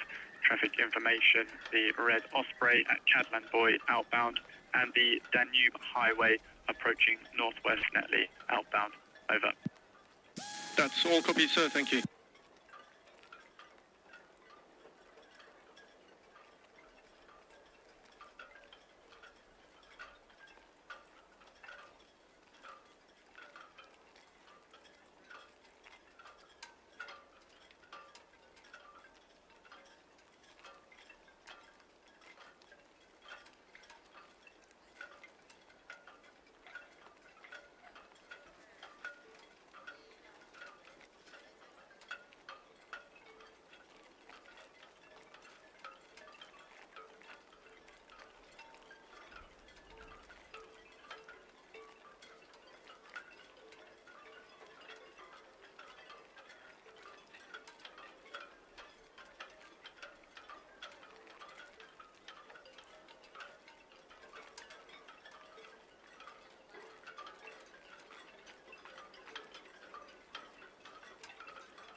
Sam Mello, Southampton VTS, all received, thank you.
morning Prosperity,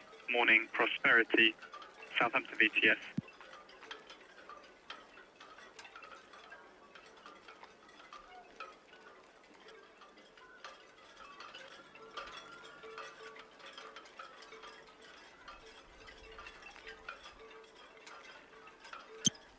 Morning Prosperity, Southampton VTS.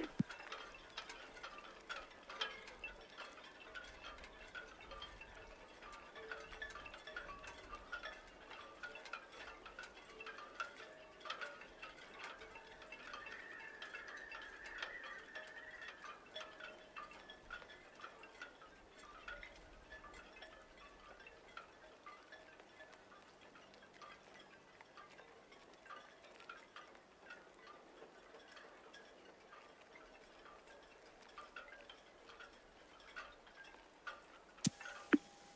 Prosperity, Southampton VTS.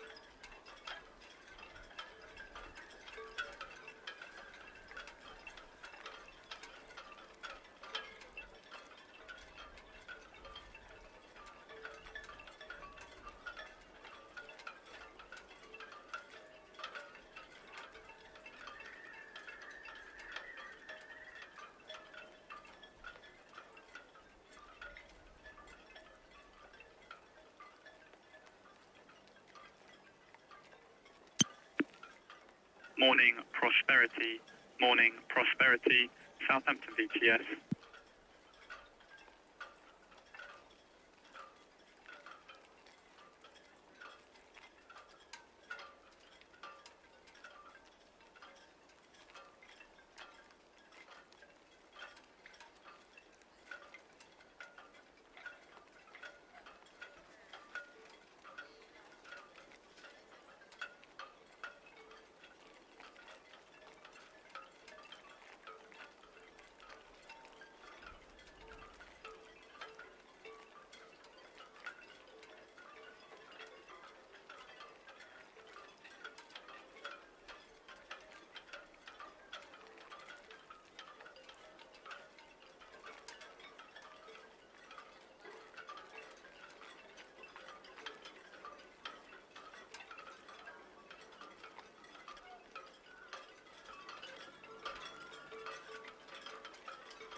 A VTS, Red Jet 6, approaching Hive Line, permission to carry on at speed. Caution, please.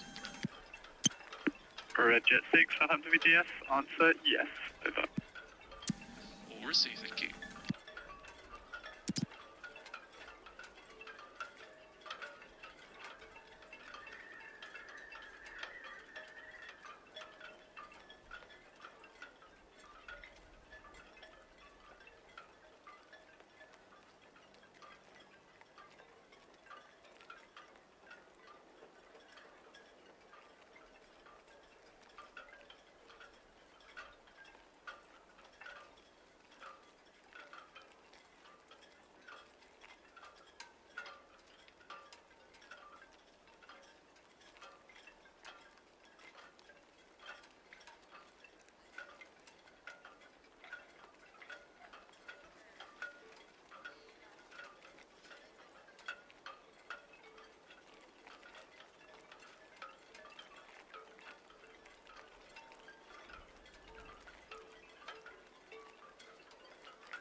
Southampton VTS, Red Osprey, Hookboy out.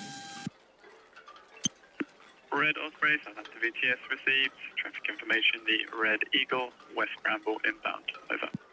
Thank you very much.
Lady Bertha, Southampton VTS.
Bravo VTS, Danube Highway at the hook out main channel to the east. Danube Highway VTS, that is all copy, thank you. Thank you.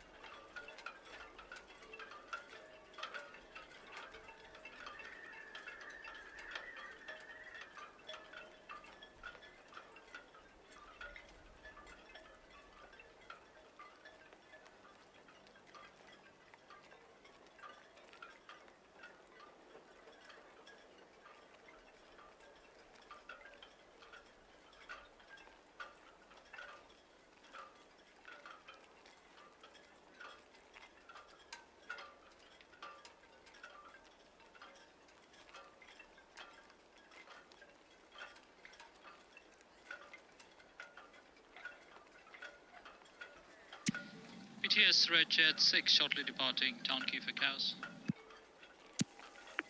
Red Jet 6 VTS, that's all copy, thank you. Thank you.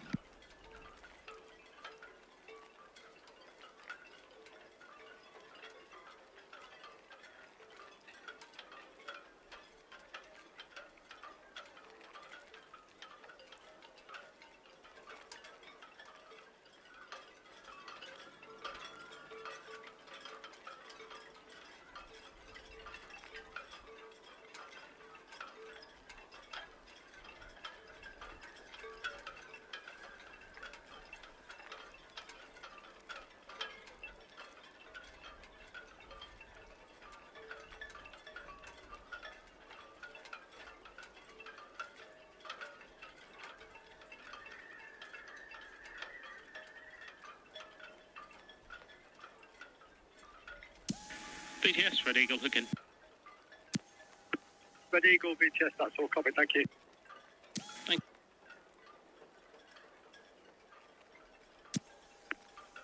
Red Jet 7 VTS, that's all copy, thank you.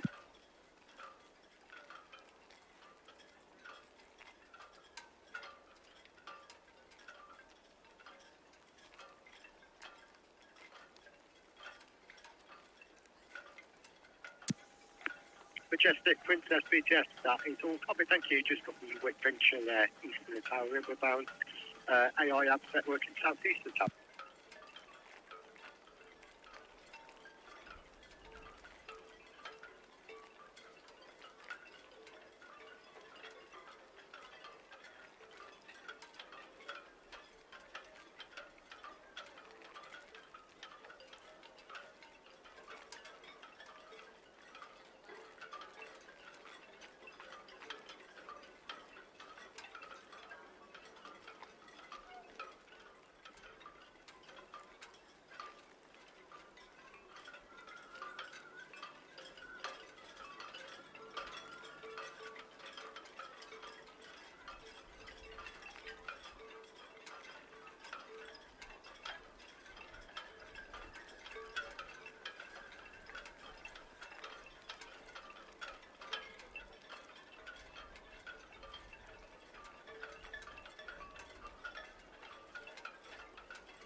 Just through to your speech, yeah.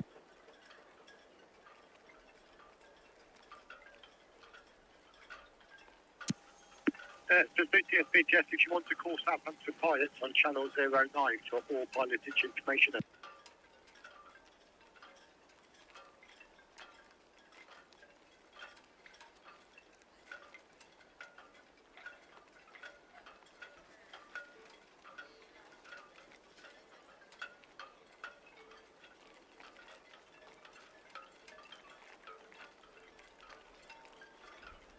BTS, Red Falcon, shortly departing Royal Perth Cows.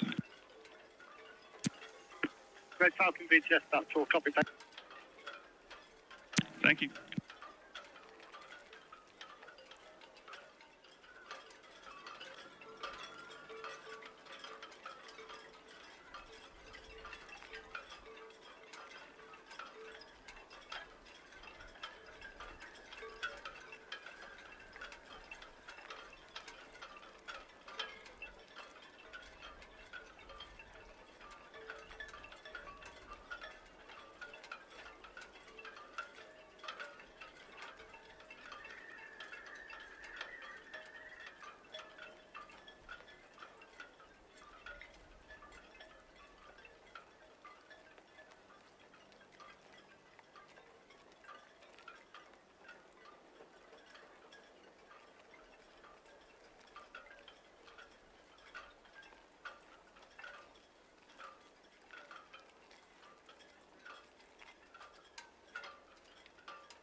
Venture, BT.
Southampton, VTS, with the vessel Solent Bank.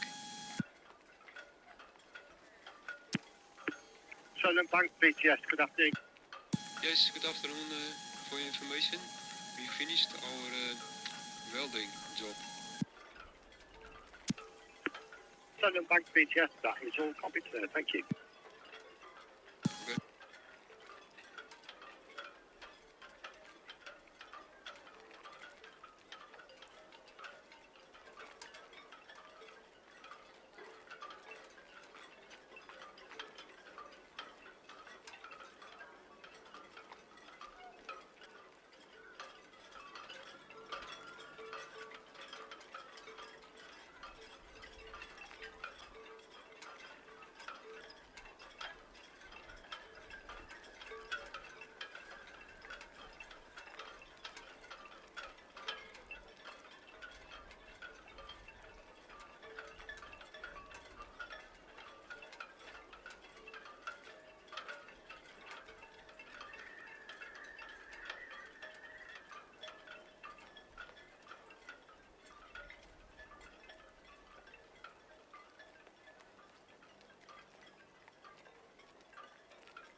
VTS, this is Red Jet 7, come up to Northwest 90 and push counter speed, please.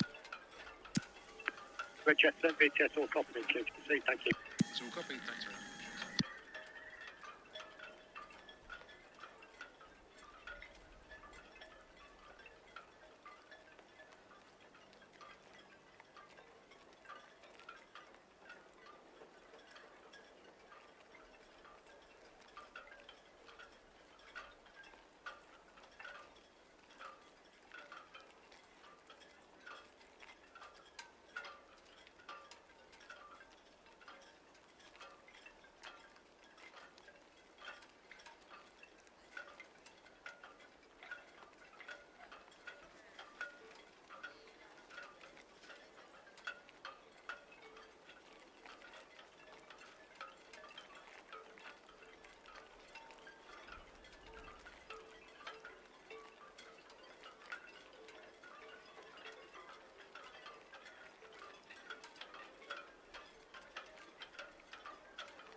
Aurora, VTS, very good evening.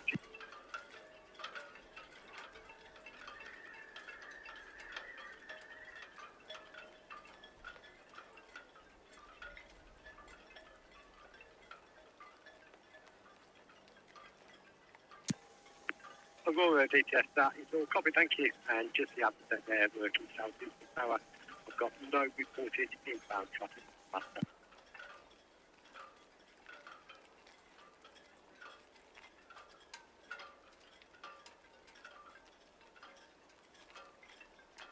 BTS, Martina just left 2 or 3 quarter, back into the...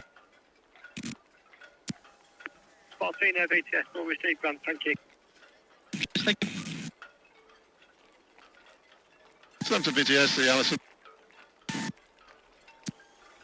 Alison McGregor, VTS, good evening. BTS, McGregor, good evening. So we just departed Hyde for evening trip. 2 hours with 16 people on board for the locks and the engine, over. Alison McGregor, VTS, that is all copy, thank you. Have a good evening. VTS, Red Eagle, Western Shelf. Red Eagle, VTS, all received, thank you. Thank you.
Red Osprey BTS, good evening to you. That is all copy, thank you.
BTS, this is Red Jet 7, shortly away from Town Quay for Council. Red Jet 7 BTS, that's all copy, thank you. You got Sparkling, they're just past the edge. No immediate inbound traffic, please. It's all copy, thanks very much.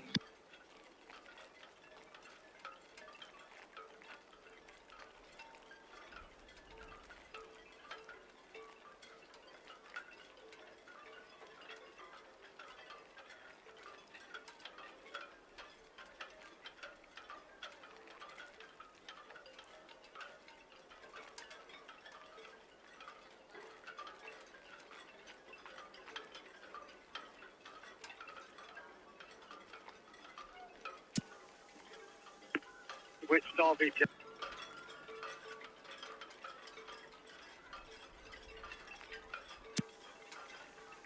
Which Star BTS? That is all copy, thank you.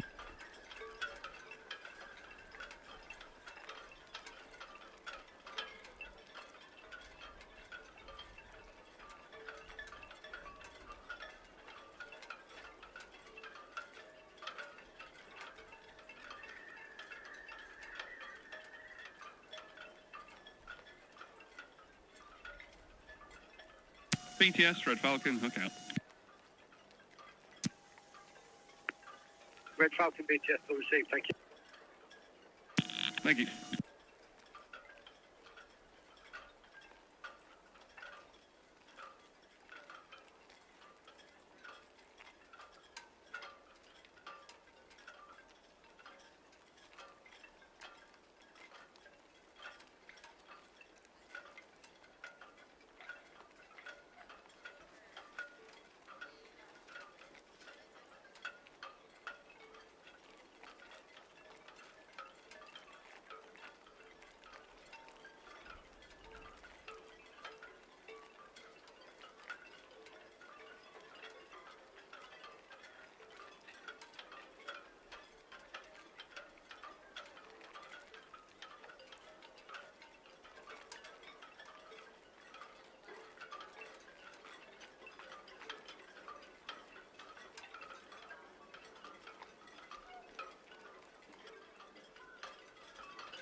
Red Jet 6 BTS, very good. DCU on that. Is all copied, thank you.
BTS, the Wit Challenger. Good evening.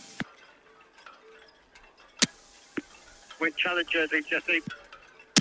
BTS Wit Challenger, good evening to you. I'm all finished on the SFL Taurus at SO number 5. I'd like permission to get underway. I'm up for the morning what's his face, car boat on 44 berth. Draft is 5.2, PC is 1239, and the 9 persons on board. Wit Challenger, BTS, that is all copied, and you are clear to proceed. Confirm morning prosperity on 44. Ah, so on morning prosperity. Yep, perfect, thanks so much.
Wit Venture, BTS, good evening to you.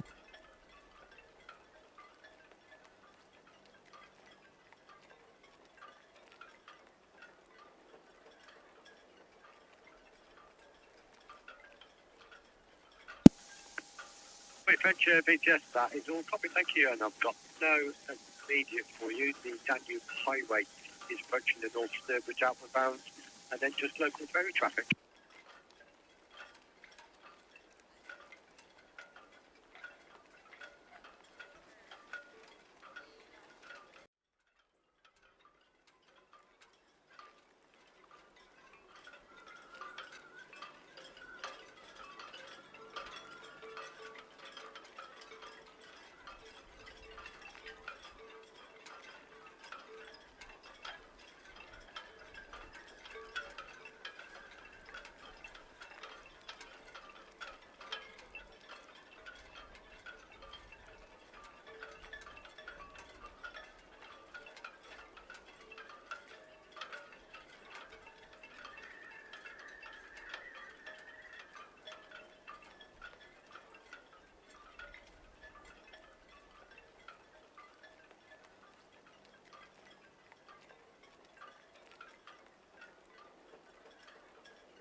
BTS Red Jet 6 Northwest, Natalie, information to continue speed, please.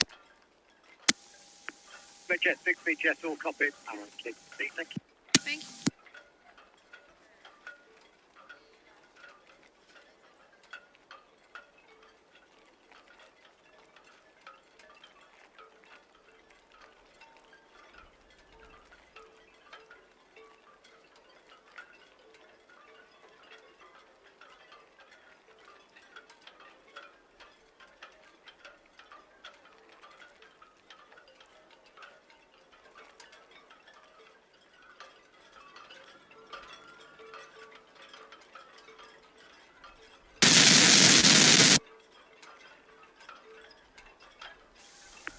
Thank you, Bert. Very good evening to you, Vicky.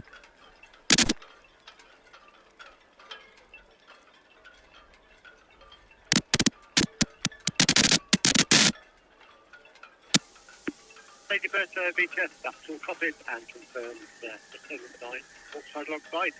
traffic information, the Danube Highway is approaching the North Sturbridge outward bound, and the Wick Venture area ahead of you should inward bound for the Empress.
PTSD with Challenger, that's me underway.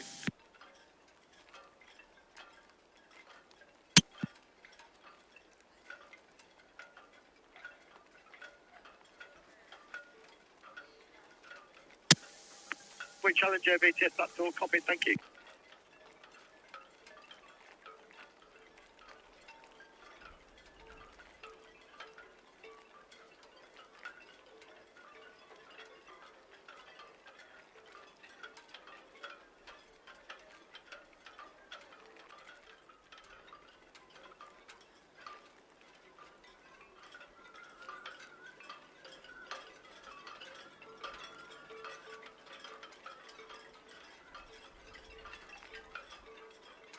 BTS, Danube Highway. Danube Highway, Southampton BTS, evening. Yeah, good evening, just passing the Sturbridge now, actually disembarking. This one's intention to keep up over the top of the Deepwater route, and then north and east of the tower. Could I get a traffic update, please? Danube Highway, Southampton BTS, yes, sir. 3 inbound tankers, first Wick Venture approaching the Warn Buoy. Lady Bertha, pilot now on board, following her. And east of the Deepwater route, where she will take a pilot 1930 at Echo. Inbound the Key Wit, working southeast of the tower, Dredger AI Absent. Over. Yes, that's all copy, thank you.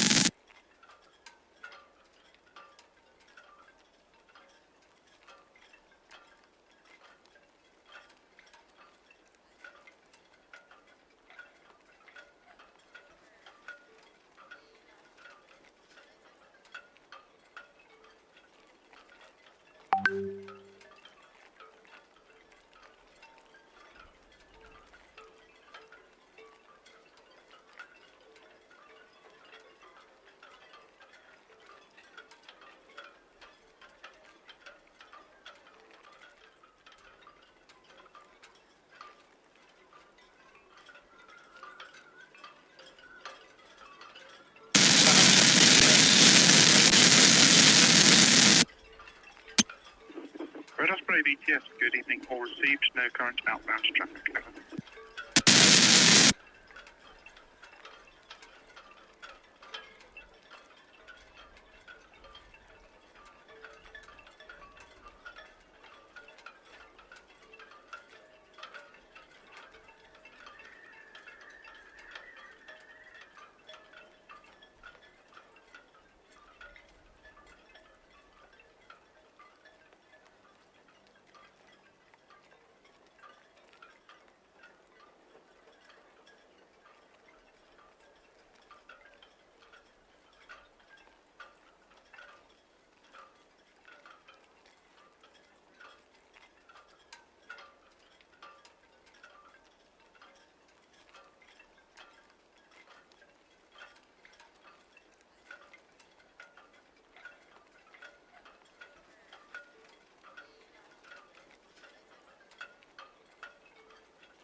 BTS, Red Jet 6.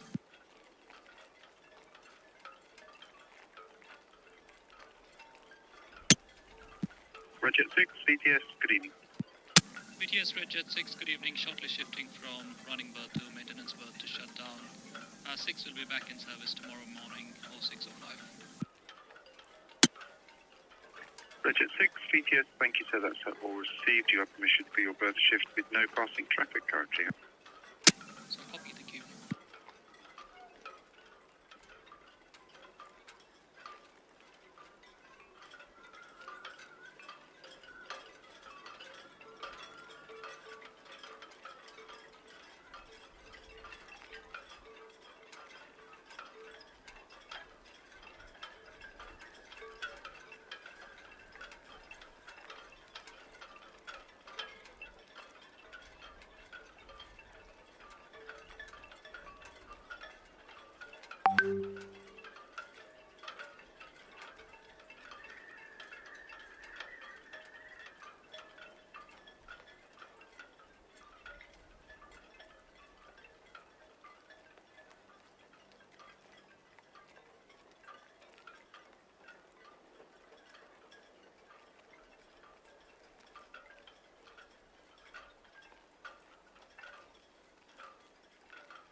BTS, Red Eagle, permission to depart Royal POT Scouts, please.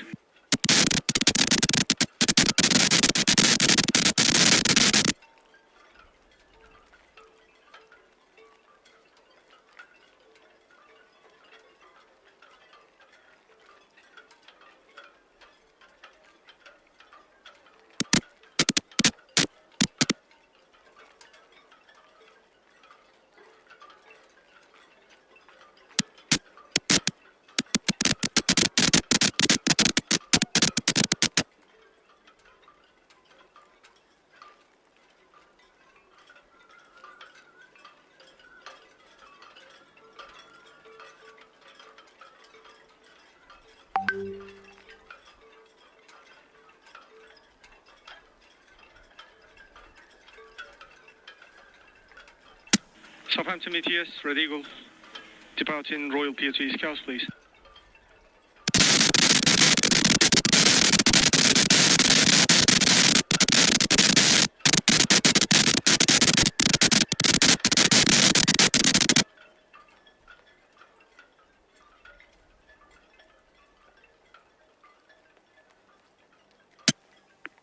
Red Eagle, VTS, did you copy, sir? BTS, Red Eagles, we didn't get through, sir. Could you please repeat again? Red Eagle, VTS, you have permission to depart Royal Pier for Cows with caution for the inbound Red Eagle. Correction, Red Jet 6. That's all copy, sir. Thank you.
Ladybird to Southampton VTS, thank you, that's all received. Once past the Danube Highway, currently no further outbound traffic.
Red Jet 7 past Northwest Netley. Permission to speed, please.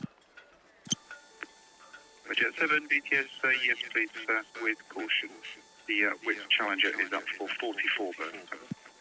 That's all, copy, thank you.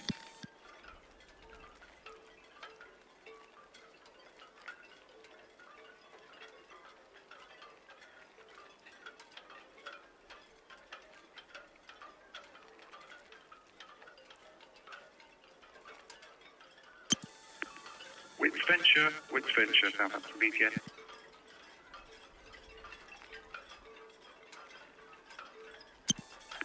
Width Venture BTS with an updated count shot for mid-gauge now of 2.34, still on the rise.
Kiwi, Southampton BTS.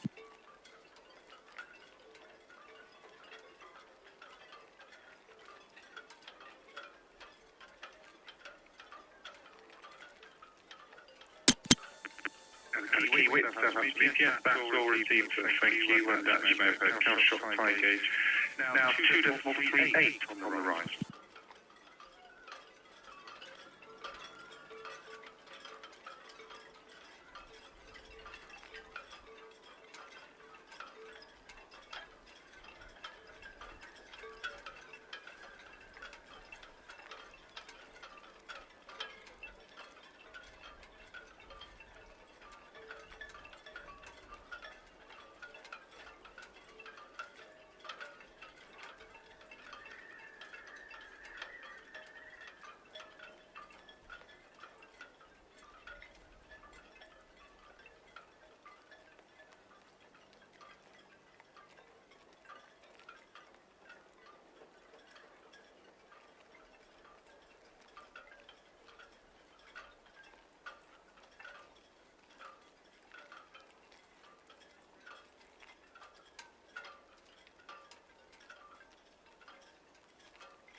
Chichester, Southampton VTS.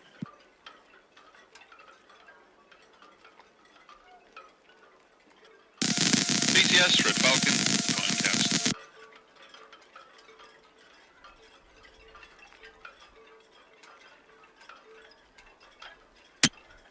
Bishop Chichester VTS, you were overspoken there, ma'am. Could you say again your draft and number of persons on board, please?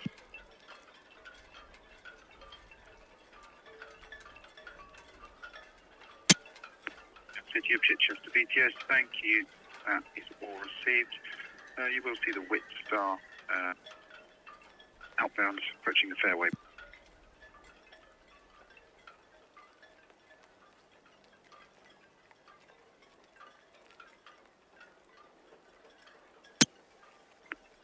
Red Falcon, Southampton. BTS, Red Falcon.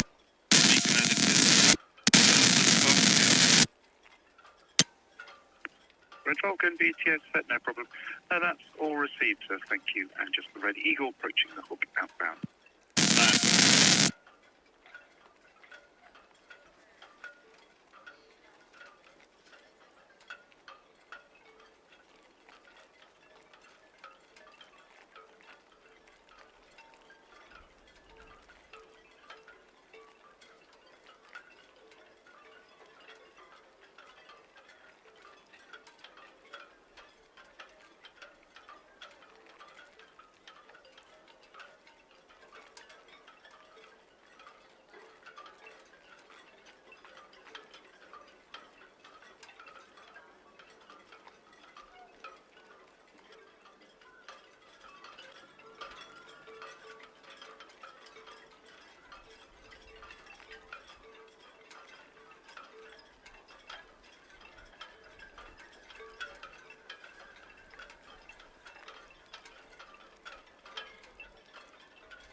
Southampton ETS, Red Eagle, look out.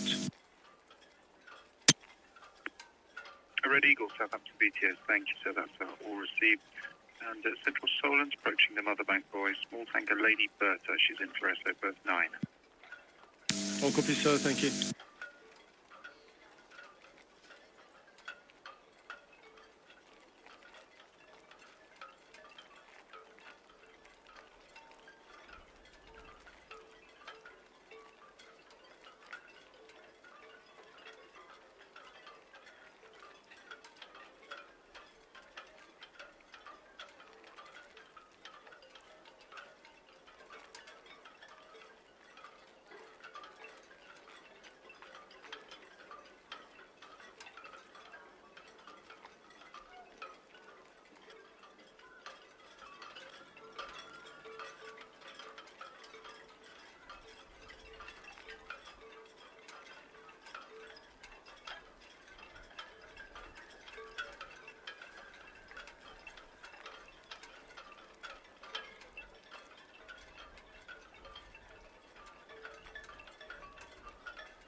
Vigilant, Southampton VTS, good evening.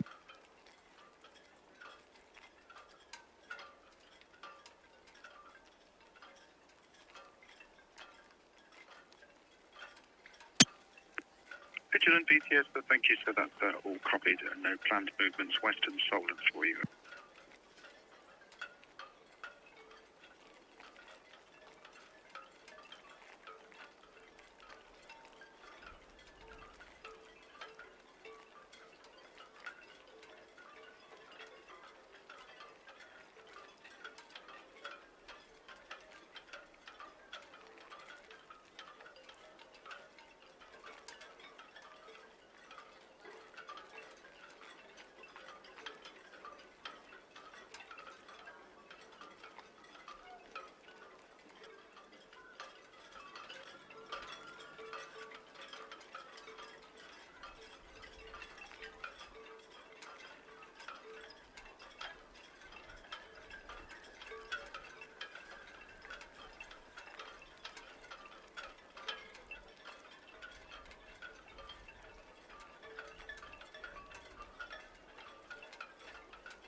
Southampton VTS, Mineship 2.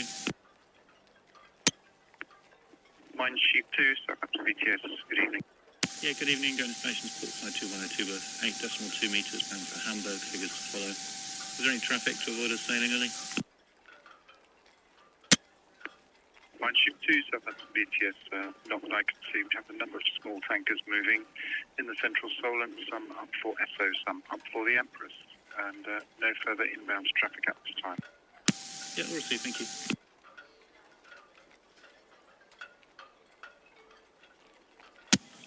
Morning Prosperity, morning Prosperity. The Wit Challenger, bunker barge Wit Challenger calling you.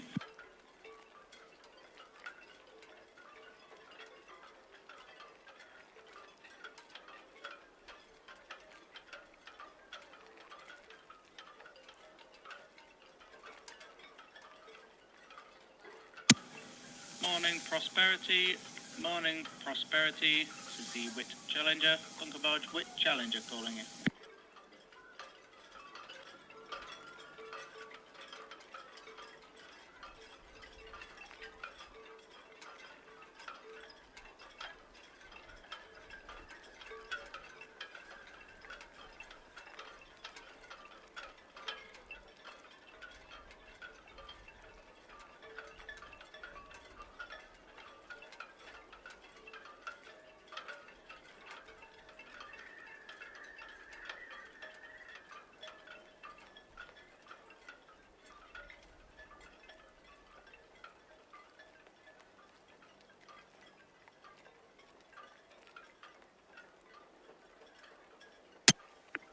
Danube Highway, Southampton VTS.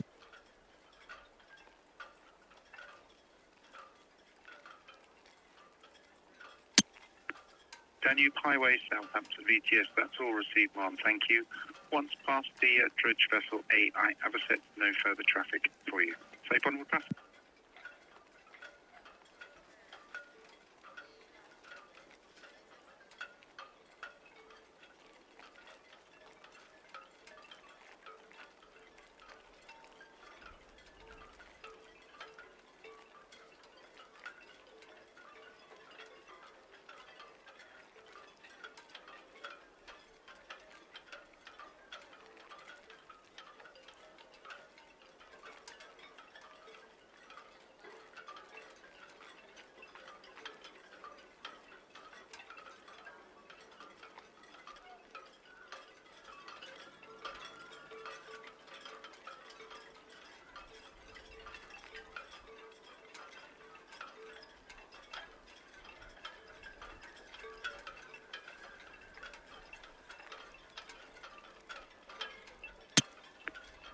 Wit Challenger, Southampton VTS.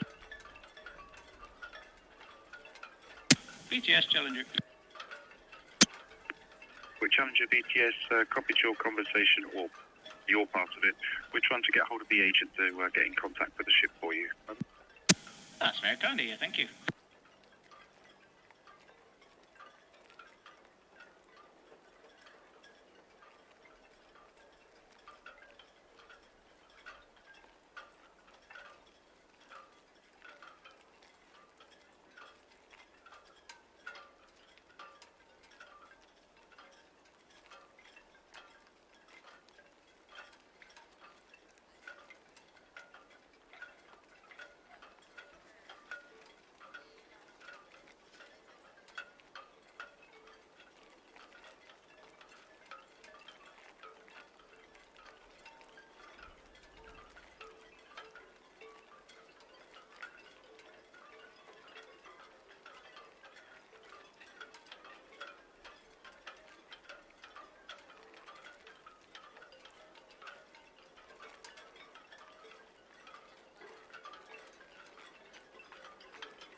Adventure VTS, thank you, sir. That's all received in your car shot 2.50. And next planned departure from the docks, Mind Shift 2, due away at 2000. Southampton VTS, Red Osprey, good evening to you. We are shortly ready to shift from Royal Pier to 49 berth, where we're shut down for the evening. Red Osprey VTS, that's all received, sir, thank you. And you have permission to depart. Currently no passing traffic. The Wit Challenger is holding station off 4041 berth. She's in for 44. Over. Understood, sir, thank you. BTS Red Town Quay for cows, please. Jet 7 VTS, this evening, ma'am, you have permission to depart Town Quay for cows. Traffic information, as you may have heard, Wit Challenger holding station off 40 berth fare. Looking ahead, Wit's Venture, approaching East Bramble, North Channel for the Empress. Lady Bertha, South East Ride Middle, up for SO9. Over. Welcome, thank you.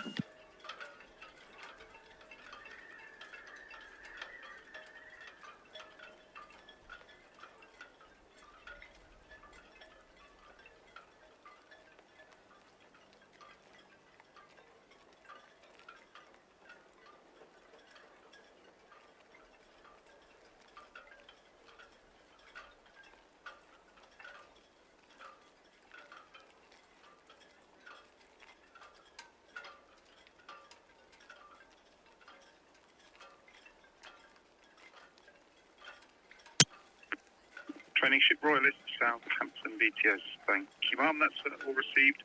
Do have one inbound vessel, the tanker Kiewit. She is approaching the forts in for Southampton North Channel. Over.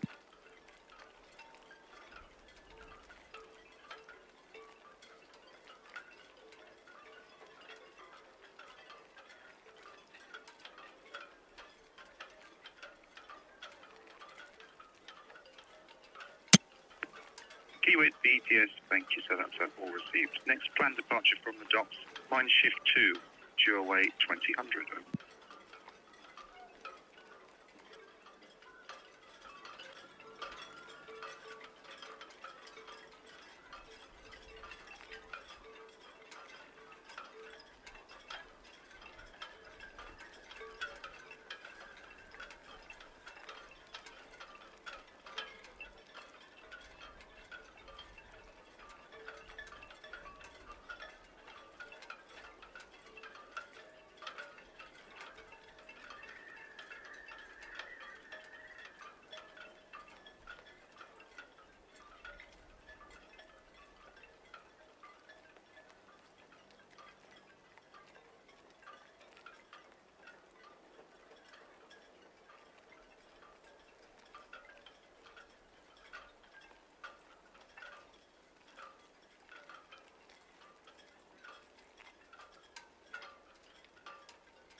Red Jet 7, Red Osprey, you're still in service now. I'll hold my position so you can proceed, Edwin. Hey, Osprey, Red Jet 7, yeah, thanks for that, guys. Yeah, we'll push up again out of the way. Yeah, no worries. Thank you.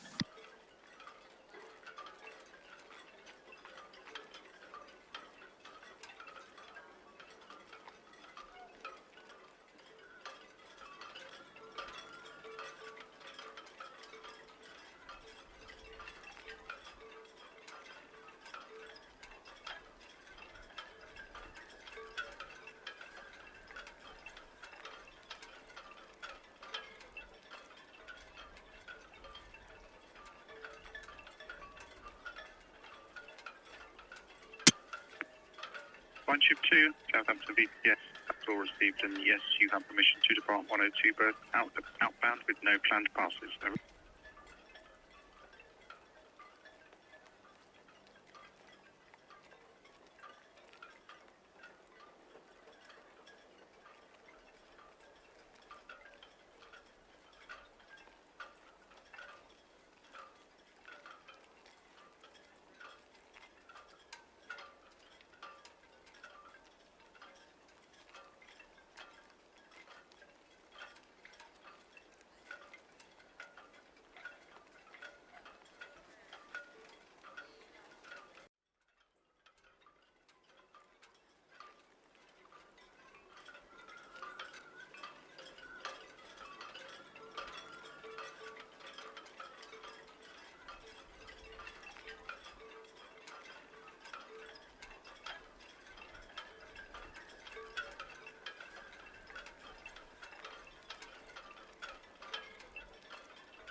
Ahoy, shipmates, back again. I was just doing some general admin, just doing some research on a few bits and pieces, and I heard some honking going on. And that's Mine Sheaf 2 on the honk there. And the website I was looking at, it's all gone to German on me, probably because I've been looking at Mine Sheaf 2's itinerary, Mine Sheaf 2 being a German ship.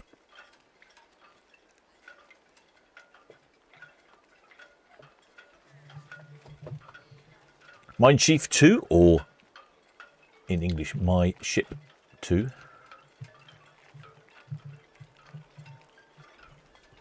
Operated by... who's she operated by? Of course, by TUI. I've got to try to turn something off. What's going on? Okay, let me try. Sorry, those different things. Poor computer's struggling. I do need to upgrade my computer. All little thing struggles with these live streams. Yeah, my ship 2, 7 years old, built in 2019. 111,000 gross tons, so I'll put her in the sort of medium size cruise ship category. Passengers on board, she's got capacity for... Vigilant, Southampton, BTS, thank you, so that's all received. Do have inbound traffic. Tanker Lady Bertha, south right middle. Main channel in for the SO Forley terminal. Over.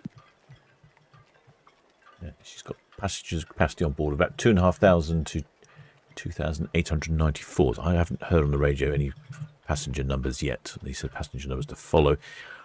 They don't know how many passengers on board. We don't really follow the German ships. BTS, Red Falcon, booking. I'm guessing probably about 2,400. Red Falcon BTS, thank you, so that's all received. Traffic information. Mine Sheet 2 now underway and outbound from 102 berth. She was head out. Over. That's copied, thank you. But she's in the middle of a 12-day round trip best of Großbritannien, or best of Great Britain in English. So she departed Hamburg and then went to Invergordon in Scotland, Kirkwall in the Orkney Isles, Glasgow in Scotland, Belfast in Northern Ireland, Liverpool in England, then all the way around to the Isle of Portland for Weymouth, and then she's popped into Southampton. This is her last stop before she heads back to the UK. So the Germans have gone all the way around the Great British Isles. You can't buy this cruise because I think you can only get on and off in Hamburg. Oh, I don't have any information on pricing, and Paul from Solent Ships Voyages can't sell them. Well, the shipmate Dawn page. See their shipmate Spikes in the chat with a glass of red wine. I need to sort that out myself.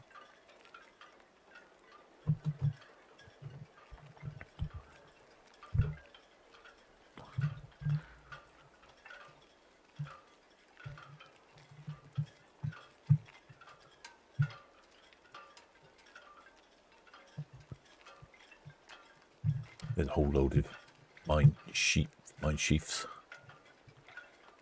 This one has sister ships Mine Sheaf 1 and Mine Sheaf 7.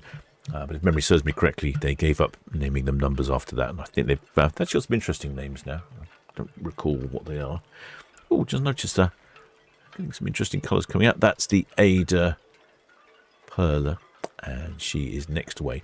So I'm hoping that Mine Sheaf might give her a bit of a honk, both being Germans in port.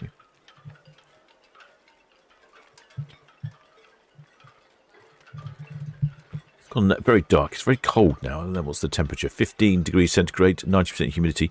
It was very odd. It was. It picked up earlier in the day. It was quite warm, and then I've just popped out to replenish the galley, and it's nippy out there. I have to say, very nippy.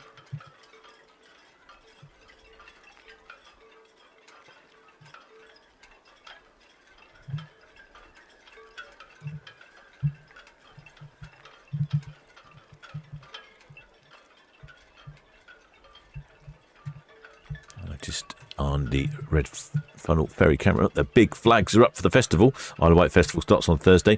We'll probably have some great hoo-ha going on in port on Thursday. previous years we've had radio DJs, buses, and all sorts going on. There'll be a right old riot on for Thursday. In fact, looking at the weather forecast, I think they might be quite lucky this weekend. Yeah, Thursday, 24, sunny, cloudy. Yeah, I've got a really nice weekend. Not too hot, sunny and cloudy. What could you ask for?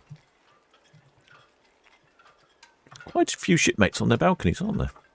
Let's see if we've got any Germans waving flags. No Germans waving flags, but I've just spotted a German waving. Excellent.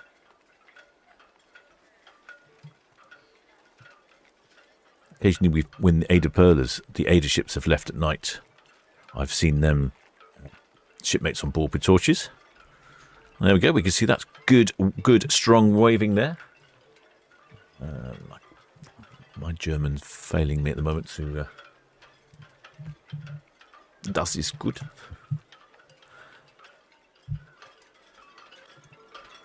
Excellent. Oh, I like that.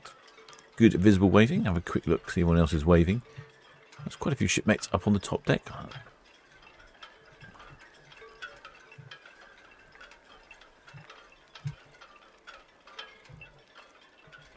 It's generally a bit overcast. I suppose the thing is disappointing thing if you go for a cruise around the UK, weather could be a bit temperamental.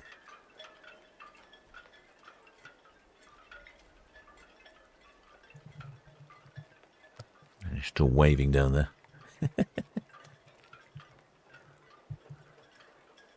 We see you, shipmate. We see you.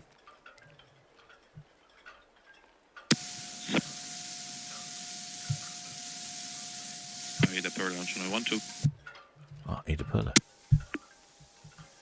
Ada Perla, VTS. Yeah, good evening, sir. Half an hour. Mistake, yes, confirm sailing time 20305 will board you very shortly from Yeah, okay.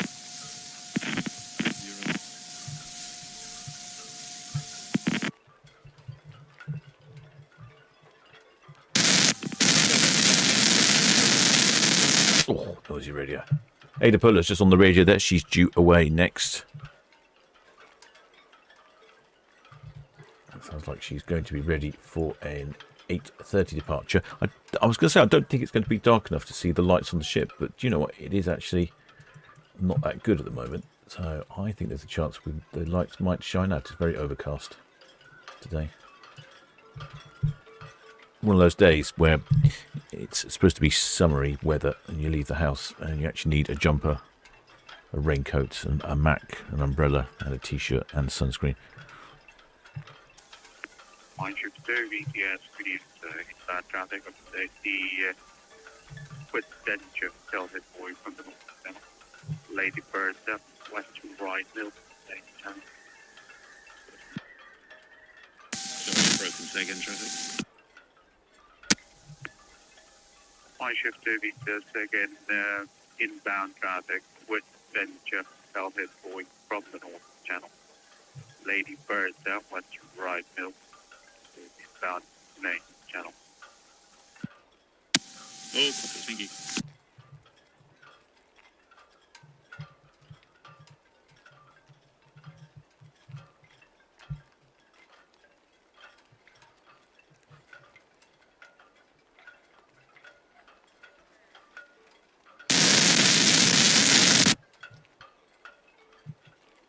Yeah, there's a lot of people up on deck. I'm guessing at 8 o'clock they maybe they've gone to the buffet already. Should be flower passes. I can hear music coming from Mine Chief. Can you really? Island BTS received. May I have your figures, please? And between which board you intend to leave the main. Let's have a listen.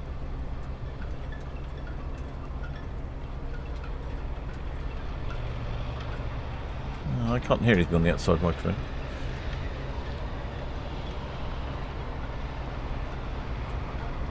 But sometimes it's quite deceptive how the microphone picks up the different noises. It just depends on the direction of the wind.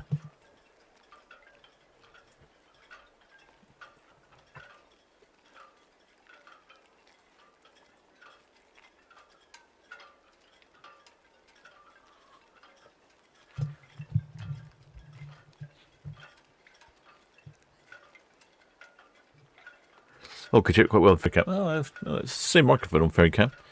I don't know. Maybe it's just the timing.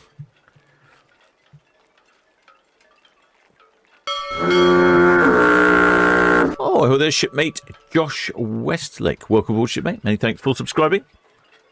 Actually, I've got an upgrade for Ferrycam microphone. I've been waiting for a cable to arrive. The cable's arrived today. I shall install that. Hopefully that'll bring an end to my microphone woes. It should stop the wind. It should be better. And I've got a little somewhere for it to screw down, so hopefully it won't blow away or be attacked by seagulls. Which every now and again they suddenly find an interest. The little microphone on the outside has one of those fluffy covers over it, and I think the seagulls just think it's something to eat, and they peck at it and then destroy it, and then fly off with it. I've had one of them fly off one of my microphones. Crazy bird.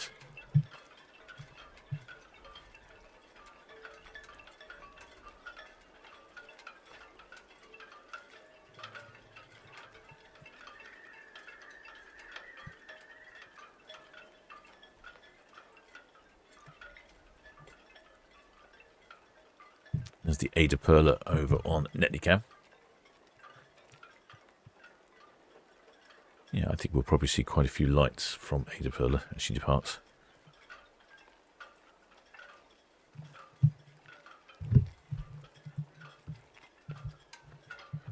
The flags are back at Red Funnel for the Isle of Wight Festival. I'm not quite sure what those Arctic trailers have got on them. I wonder if they're sleeping pods for the festival. It's all look like it, don't they?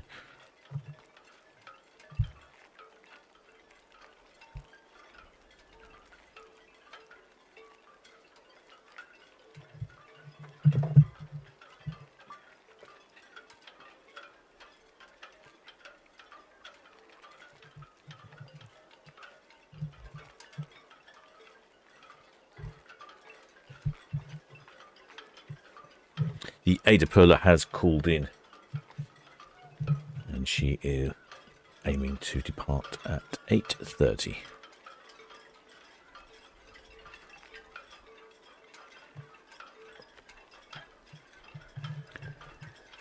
Ada Perla is just there at the end of Ocean Terminal.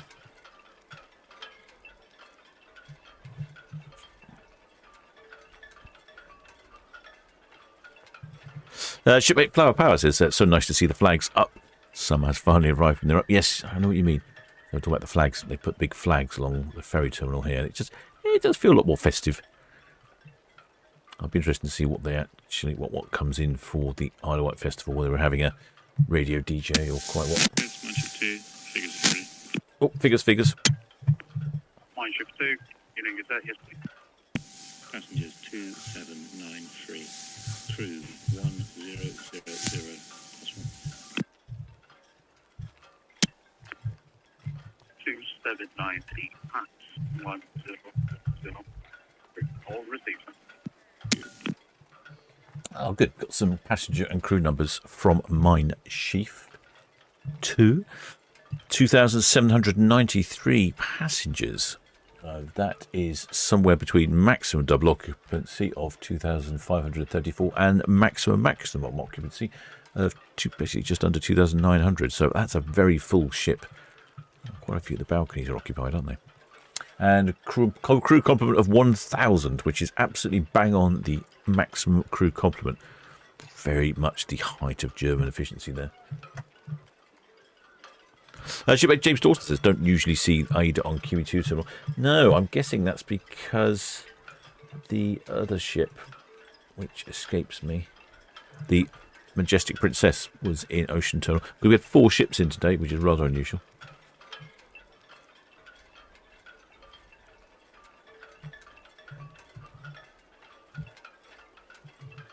Don't normally get 4 ships in on a Monday, but it's definitely that time of the year where it's getting busier.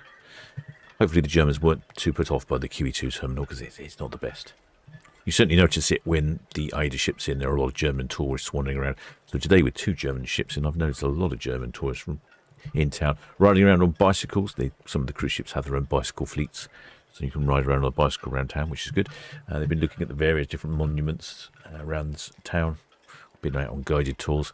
I think I'm not sure who the guides are for the cruise ships. Well, I think they might have their own guides, or they've got local guides that speak German, I suppose.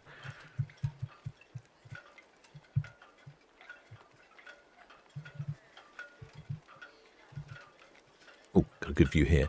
There's the Ada Perla and Mein Schiff 2. They must be... I think they must be very similar sized ships. They look very similar, don't they? Almost identical there. Sort of height. Bridges are in a different position. Maybe the Ada's got a different, slightly bigger view. I think Ada might be a little bit bigger. Well, let's have a look, shall we? Why don't I, instead of just guessing, why don't I actually find out? There is a way to find these things out. Let's have a look.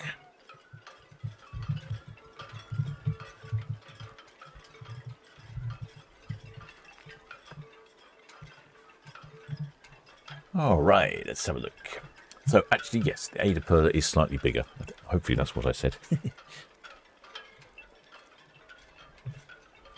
Ada Perla is 124,000 gross tons. Mein Schiff 2 is 111,000 gross tons. So not much bigger, but a little bit bigger there.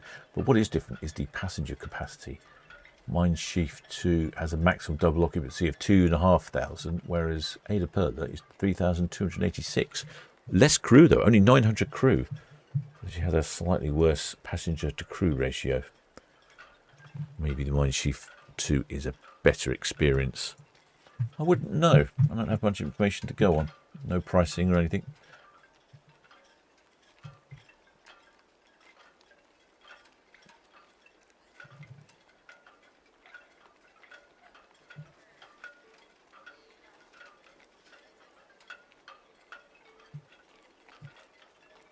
I thought there might be some honking from the two ships as they passed, but that would appear not to be the case. Disappointing. Because I'm pretty sure that when one of the, I think it was the Majestic Princess went past Ada Perla, the Ada Perla gave some extra honks.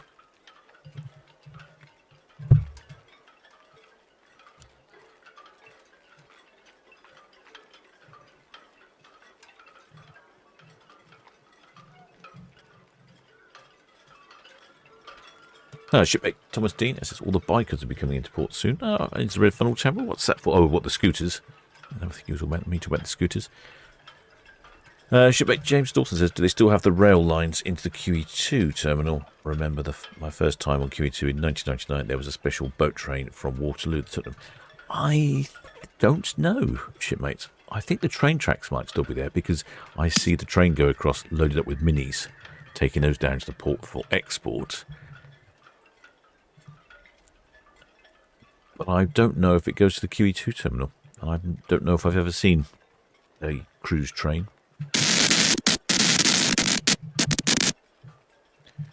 Don't know if those things exist or not anymore. Islander BTS, thank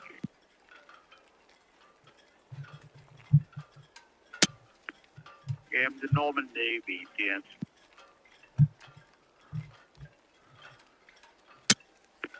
The Normandy's, good evening. Outbound traffic update. Desire Trader. I think St. Helens Anchorage. Second outbound Islander between the ports. Intentions to leave between St. Helens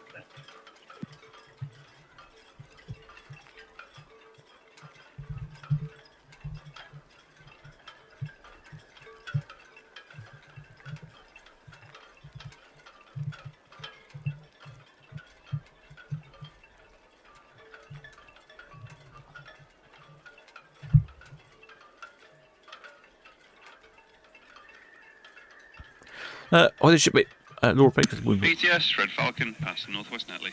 asking when next year's cruise will become available.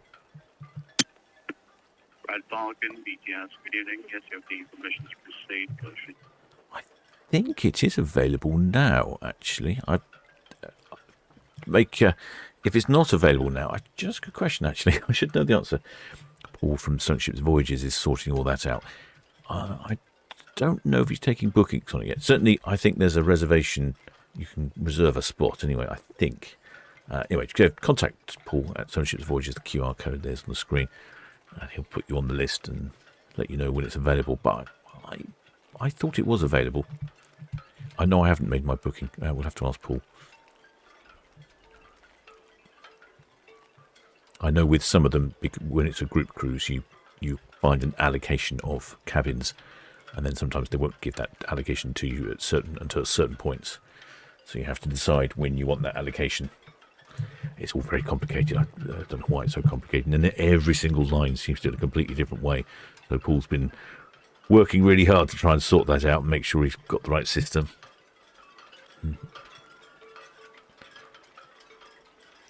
It would be much handier if we always stuck to the same cruise system. Oh, Paul, there's Paul from Love Cruise. Yes, he said yes, available now. There you go. So contact Paul and he'll sort you out.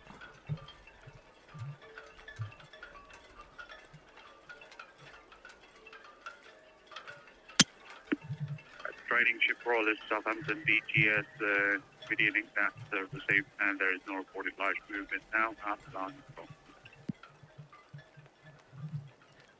I don't think I've got enough.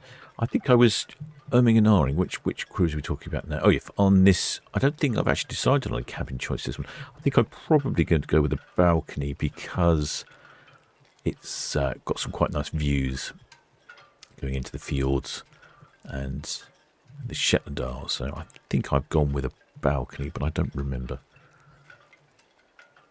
And of course I can live stream from the balcony, which is always fun. I certainly don't think I've paid for it anyway.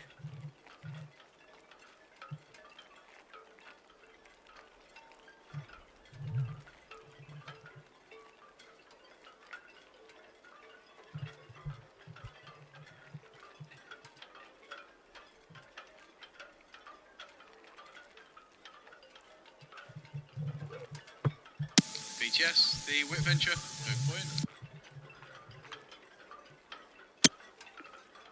Venture BTS, good evening.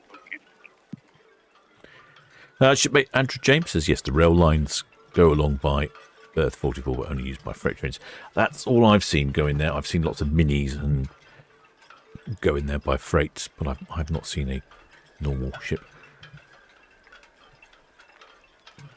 Looks like one of our shipmates was doing some research. A 10-night cruise around the UK in September on Minesheaf 2 starts at £1,555.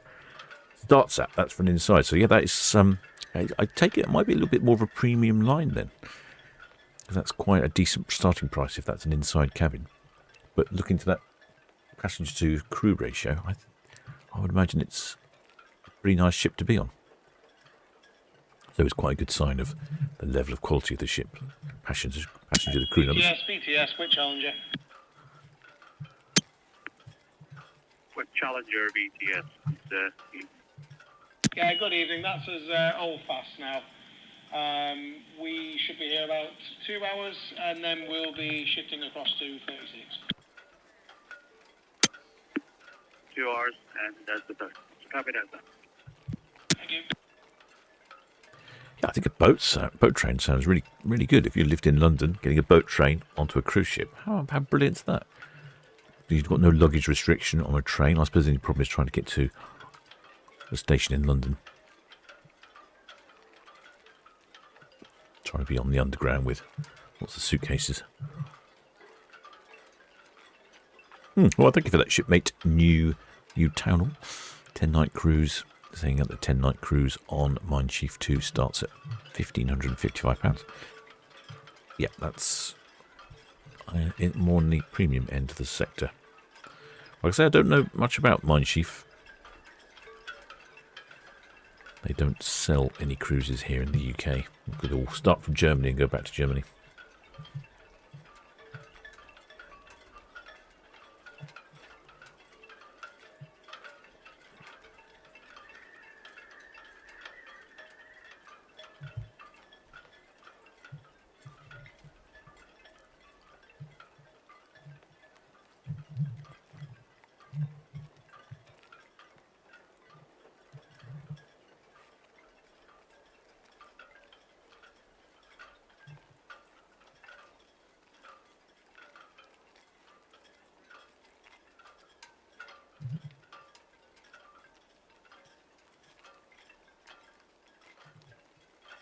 No, what's that little vessel there? Oh, that's Southampton Patrol. I'm just facing the wrong way. Why are you facing that way? of the yachts down there at Netley Cliff Sailing Club. I think Southampton Sailing Club has a open day coming up. Let's see if I can find it. It is Saturday the 20th of June, this Saturday.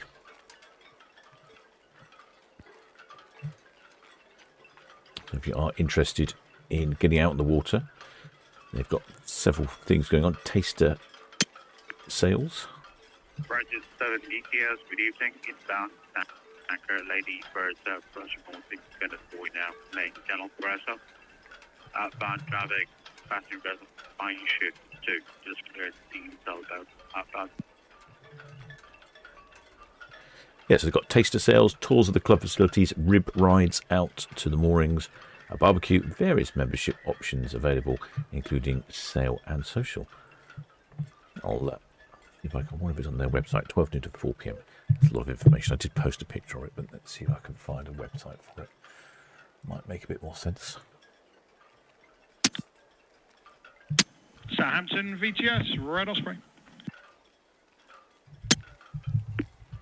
2 stations calling at once, break, Red Osprey, VTS. Yeah, apologies, sir, I didn't hear the other vessel, but that's us all shut down now on 49 berth. Next crew in at 0330 for the 0500 sailing. Red Osprey, VTS, and thank you. The T of just VTS now.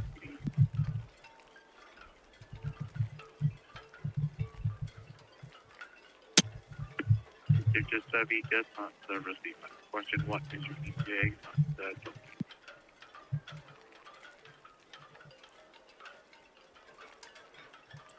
Oh dear. Quick with the camera. Too busy typing. There you go. I've posted the information there for the Southampton Sailing Club. If you're interested in getting on the water, I'll explain the various club facilities. They also do training and lessons and things there as well. So if you want to take your take your Powerboat 2 course or learn to sail, it's all available there. There's Mein Schiff 2 disappearing away from us. Visibility is 25 nautical miles. It does look a bit hazy, doesn't it?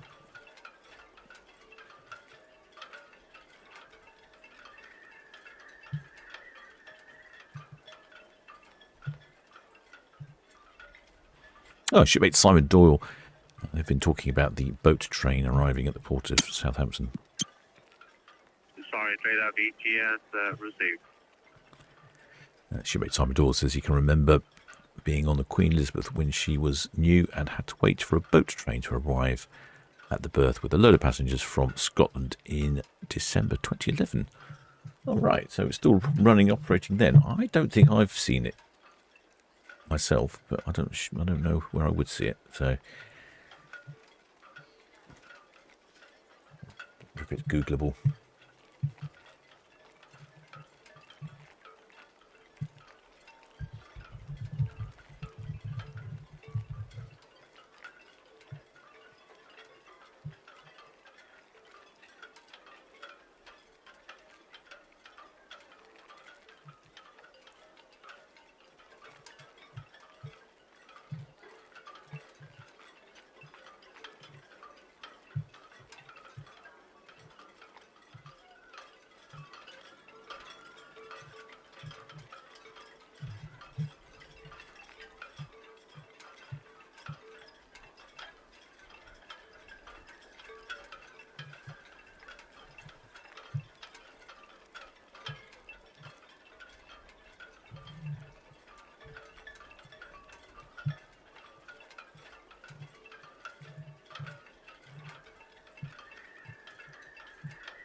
I can't find anything out about the boat train.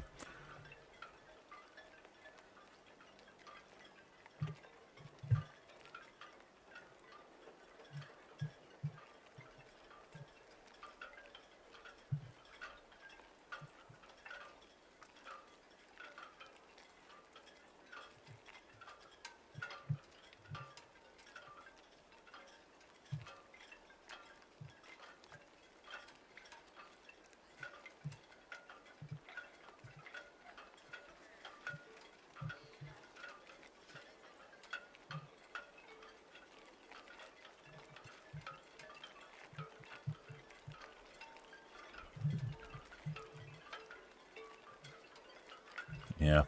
Can't find anything out, so it doesn't look like it's a current thing, a boat train. I don't see any information of when it stopped either.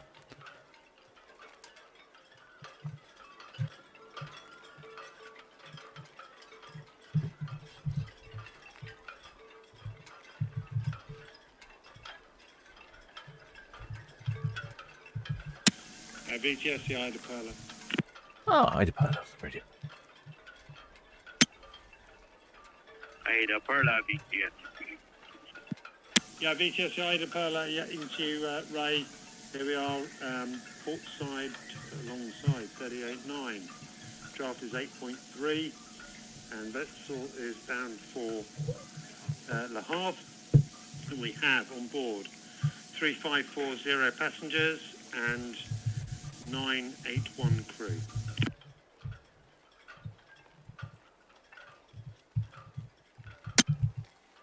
Ida Perla, VTS, that's all restriction. Traffic information inbound, the quit Denver. Approaching BPGA now, pilot board in for the Empress. The keyway is Bramble, North Channel, also bound for the Empress. Yes, you have the information. Yeah, clearance to sail. Okay, and just to the 2 bunker barges. Thank you.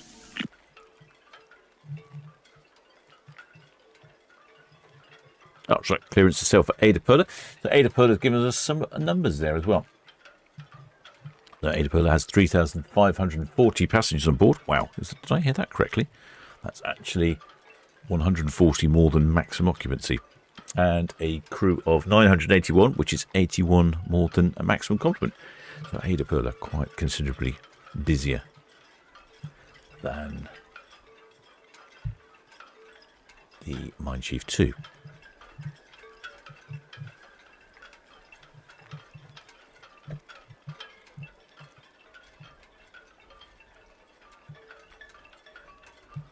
Shipmates Bikes, we're doing some research. The Pullman trains London to Southampton for special cruise sailings ended in 25th of October 2007. Yeah, I don't think they've been running since I've been back in port. Not frequently, anyway.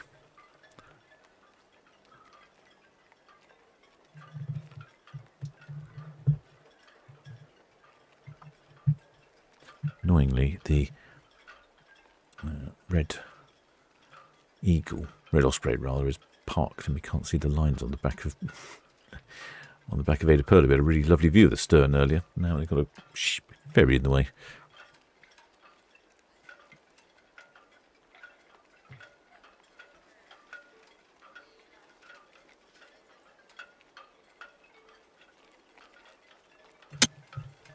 Again, Normandy, VTS, standby, business, standby. Break, training, ship, Royal, Southampton, VTS.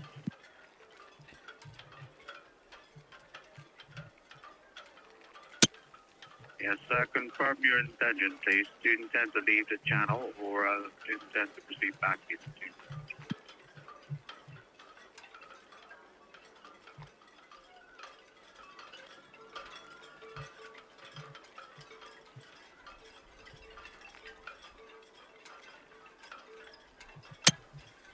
Upset and happen.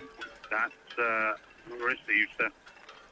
The Normandy, your intention is to join the channel between St. Helens and Mavic Point. If you can speak to the Normandy, give the Normandy, please, just to arrange a passing arrangement there, bridge to bridge.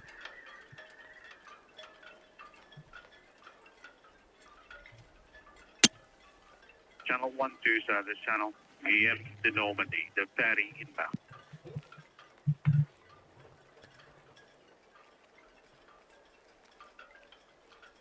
There's quite a few shipmates on Ada Perla. I can see them walking around.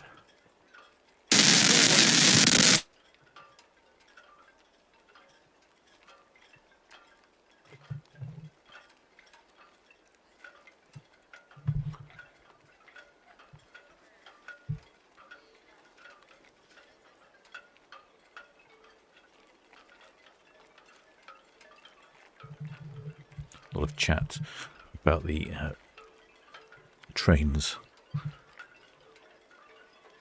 Oh, hello. What's this coming up? Southampton Water. think it was that Lady Bertha. There were lots of tanker traffic this afternoon. Sam was saying. Oh no, that's the Wheel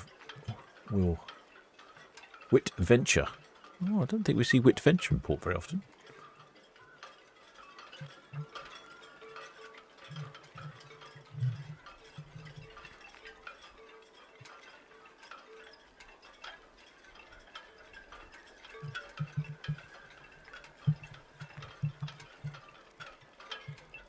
She's arriving from France, from Boulogne.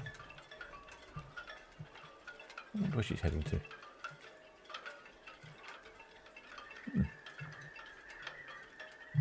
She's going back round to Fawley. She's just going around the other side. Could be going around the other side. It doesn't look like it, though, does it? Look like she's steaming on up Southampton Water. Curious.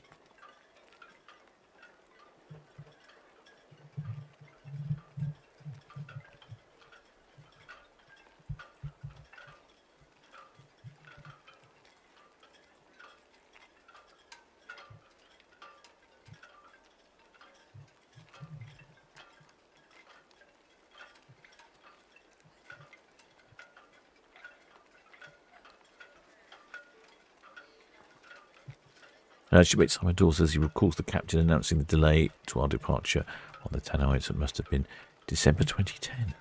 Blimey. I know you remember these sorts of things, shipmate. I struggle to remember what I had for lunch. And there you go, you're remembering Tannoy announcements in 2010. Very impressive.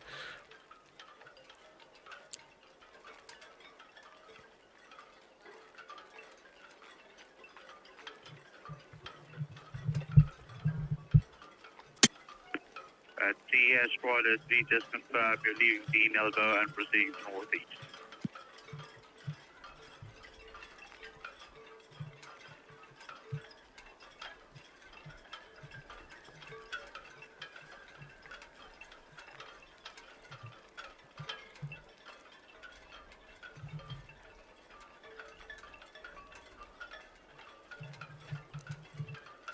Shipmate James Dawson says he can't believe my first cruise was in 1999 on QE2. I was 13. 13 for your first cruise. All right, early cruiser, shipmate. Gosh.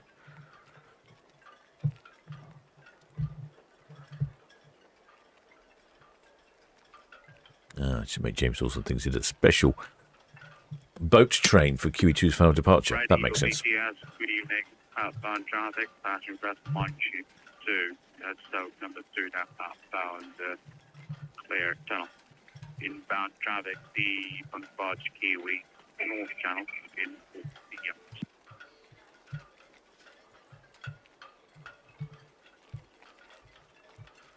Gosh, there's a lot of cruising going on between the James Dawson and Simon Doyle there, battling it out with information and stories. I think the two of them are going to give me going to do a tour on Queen Mary 2 with the help of Simon Doyle and James Dawson. There are local experts.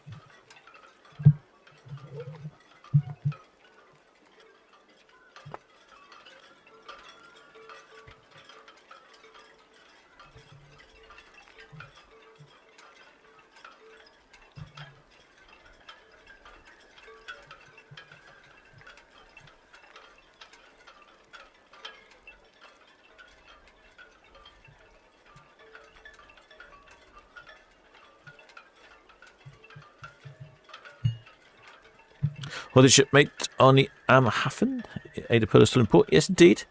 Ada Perla is just here. Moyne, shipmate, Moyne. Yep, she's radioed in. She said she will be departing very shortly. She's due away at 8:30. And she radioed in. She's giving us her passenger and crew numbers. So I suspect we'll see her moving very shortly.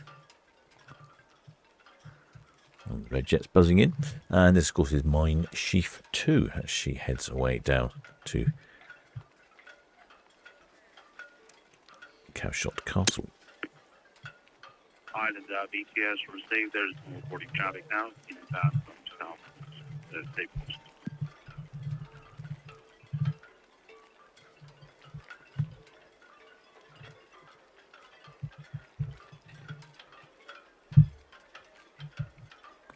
Ooh, Shipmate Flower Power says, will we see any new cruise liners after the Queen Mary 2 retires? That's a good question. I think somebody was telling me, I can't remember, I think it was Paul from Solent Ships Voyages. Stephen Payne, the designer of Queen Mary 2, was discussing the future. I think she's going to get myself into trouble here, so I won't quote too much, but he just said, I think she's got a life of 40 years, was the original design life, I think, for Queen Mary 2, or 30 or 40 years. And so there's plenty of time to work out a replacement. But yes, good question. Will there be another ocean liner replacement?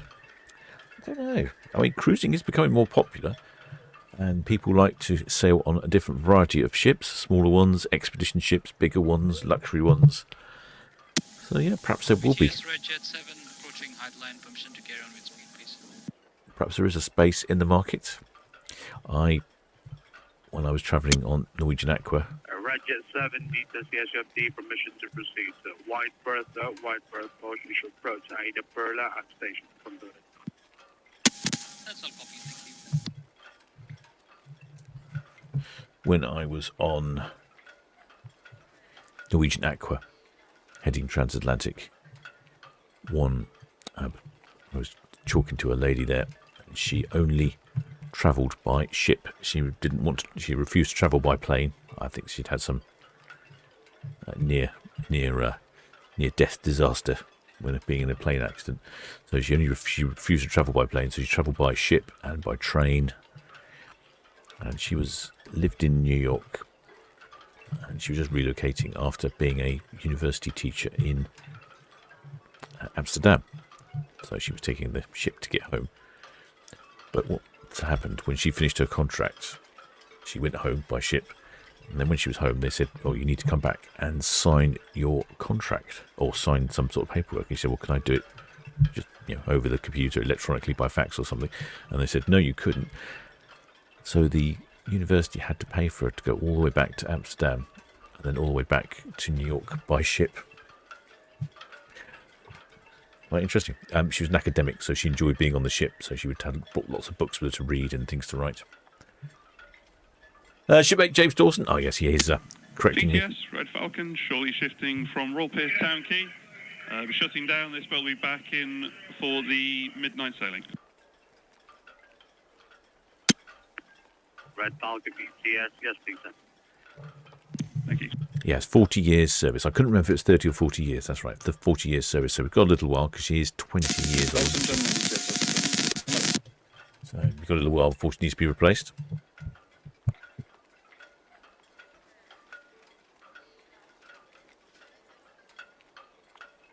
Shipmate James Dawson says, what's still a market for it? What really helped Queen Mary 2 becoming reality was the 1997 film Titanic. Well, I know that cruise ships are a growing marketplace, so I think there could well still be a space.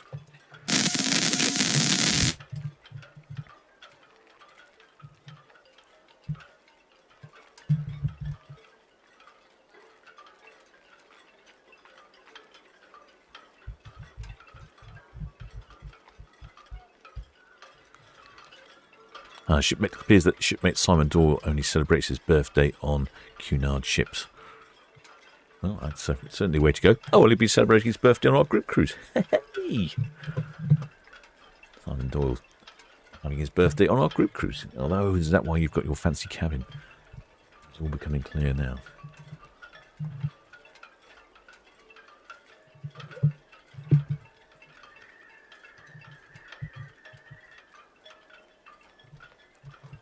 Shipmate Flower Power asking, isn't the Queen Mary 2 more suited the transatlantic? No other ship can offer that route at the moment. Well, she is definitely suited the transatlantic, mainly down to speed. There are a few no other ships really do transatlantic. Most of them go to destinations. Queen Mary 2, from what I understand, is the only ship that does a transatlantic route. It takes her 7 nights, and she has a top speed of 30 knots. So the advantage she has, if the weather's not very convenient, she can sort of head further south or head further north and go around the storms and the bad weather.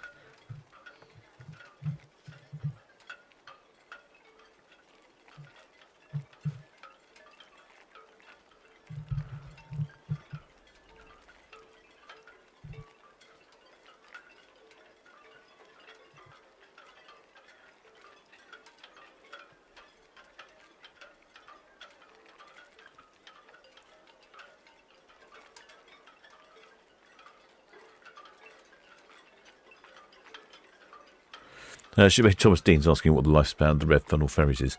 I think we're at the limit. There's been some discussion and disagreements amongst the board of directors of Red Funnel about replacing them. I think they are pretty much getting towards the end of their life. I think they've probably got about 5 years or so left, 5 to 10 years left, but they haven't ordered a replacement, and replacements will take probably about 5 years to arrive.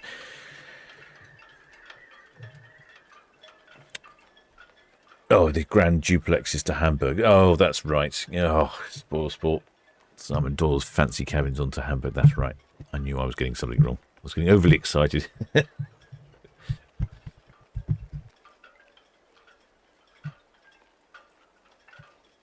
Joshua Tarrant says, well, there should be a kingship. Oh, that's a good point, actually. The if there was a replacement ocean liner from Queen Mary 2, it could well be KC3.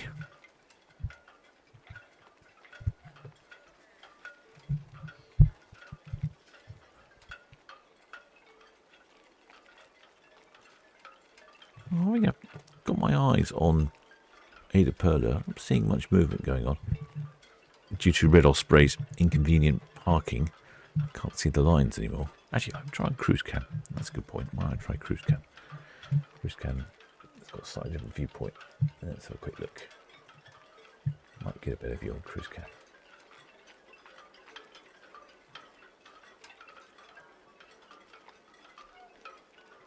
Ah, yes, I can. Haha. Technology. Don't like it, a plan comes together. Yeah, here we go. Okay, right, now we can see the stern of Ada Perla. Ah, yes, I can see all the lines are currently still there. Looks like a lovely sort of bar area. I wonder if that's... What's Ada Perla's got a sister ship? Has she got a sister ship? Everyone, just Ada Prima. Reminds me very much of the stern of Norwegian Aqua, where that sort of the street food market area was at that location in the ship. And you could eat outside as well. Might be King William. Yeah, I think you're probably right. Paul from Solent Ships Voyages. But I don't know which King William he is. He's obviously not King William 1, is he? He'll be King William... How many King Williams have there been? I don't know these things.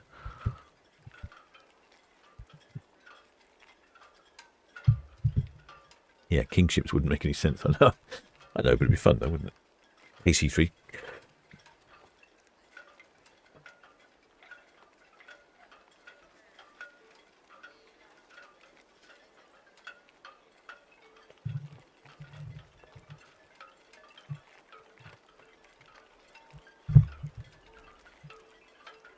Well, I can keep an eye on that now. Let's. Oh, isn't that other tank? Is that Lady Bertha? We've had a whole lot of tankers down here today. No, that's Kiewit. Kiewit, she's from Dover. I don't know where she's heading. Where's the other one heading? It looks like the Wit Venture is heading. No, I thought we might see an itchy cow. Wit Venture is heading. Looks like it might be up the itching. And there is the My Shift 2. James Dawson's got the information. King William V. So it'd be KWV.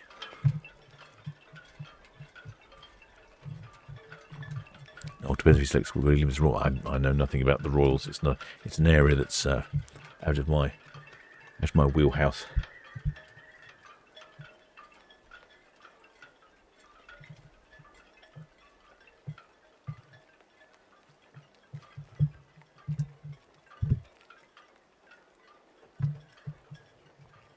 I was talking to a friend.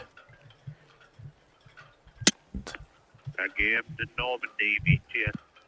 And they knew a lot more about the Royal Family than I did.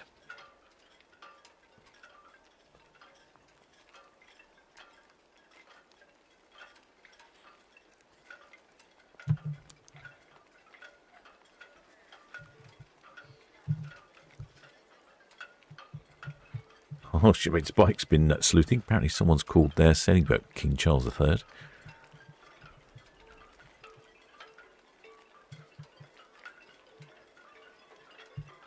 Yeah, all lines. Looks like all lines are still there on Ada Perla. Lots of shipmates milling around.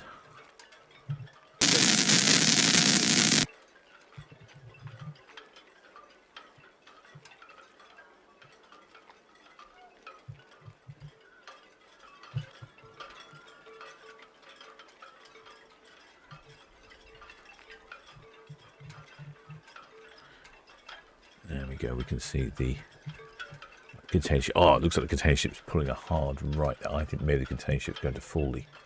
Oh, sorry, not the container ship. The oh, that's Lady Bertha. I think that's Lady Bertha. Yeah, and then the other one, Kiewit. It's further down.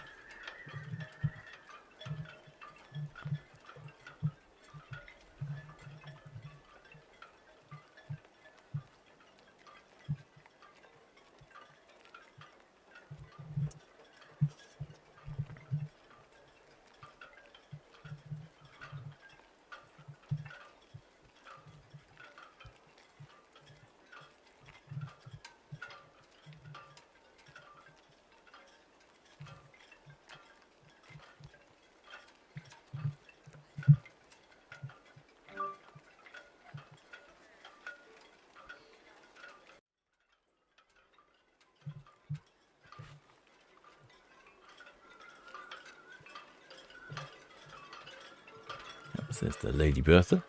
It does amuse me that the oil tankers have quite pretty names for smelly and attractive ships. I like seeing all the ships, but it's just amusing that they have these sort of quite pretty names. What's going on here on Ada Perla? Nothing.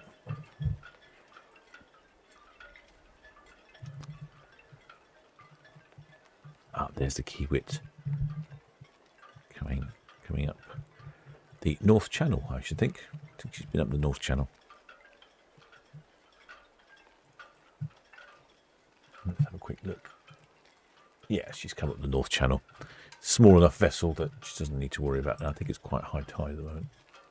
Yeah. Is it high tide? Well, yeah, it's halfway tide.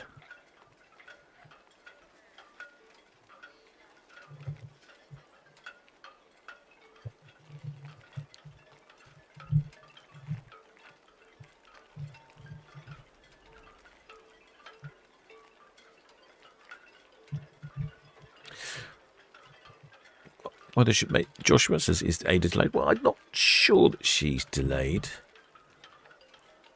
She did call in and say that she was ready to go and gave the numbers. That was a good 14 minutes ago. Actually, probably more than that.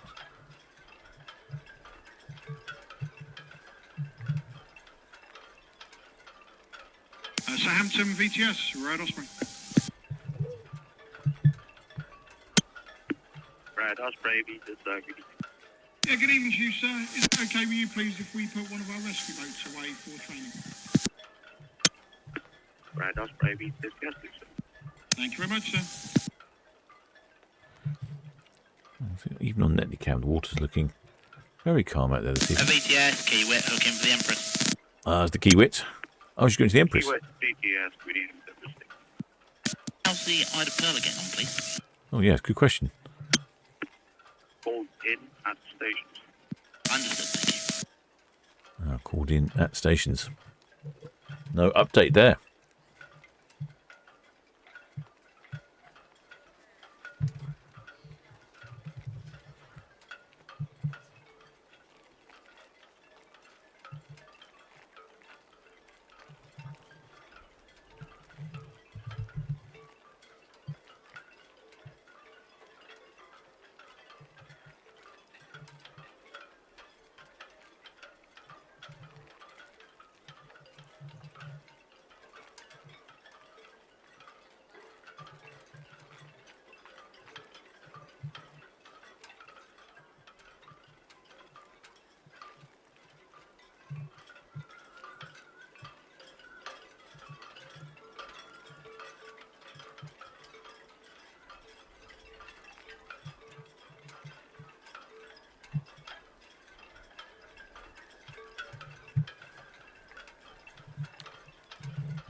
a great front view of the ships turning around, turning to starboard around the cowshot spits there. And also chats about kings and queens.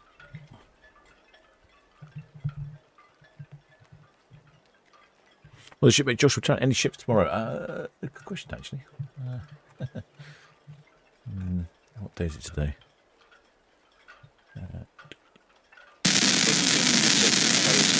Just one ship tomorrow, the Seven Seas Grandeur at 5 o'clock. Then nothing on Wednesday. Thursday, Norwegian Sky and Borealis. Nothing on Friday. Then Saturday, Celebrity Apex, Iona and MSC Virtuosa.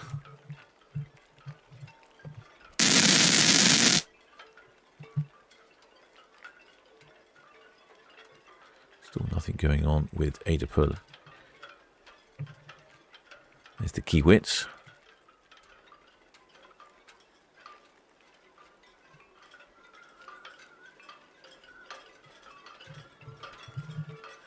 Starting to get dark. One advantage. If the Ada Pearl is much longer, I might not be able to cover it because I am starting to lag.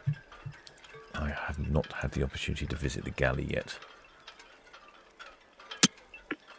AI Alcester, AI Alcester, Southampton, BT.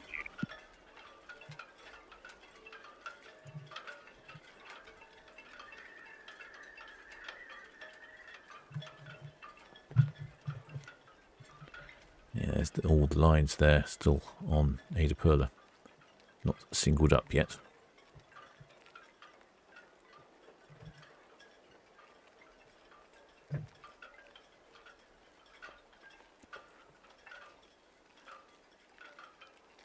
Well, the shipmate James Dawson. Oh, he says he sat and watched my Norwegian aqua vlogs last night. Well done. Oh, thanks, shipmate. Glad you enjoyed those. It was quite the thing to do every day. I was probably talking about the other night. But then I thought it sort of disciplined me to look all around the ship and explore and do everything so that I could report back on it in true journalistic style. But I would go around during the day, do a bit of filming. Obviously, I'm enjoying myself as well, having a bit of a rest and reading and playing the games and doing all bits and pieces, joining in with the activities on board. And then having lunch and dinner and all those various different bits and pieces. And then in the morning, I'd get up get up before 6. And from about 6 till 9, I edited the videos and did the voiceover. And then I would set the computer rendering while I went off for breakfast. Come back from breakfast.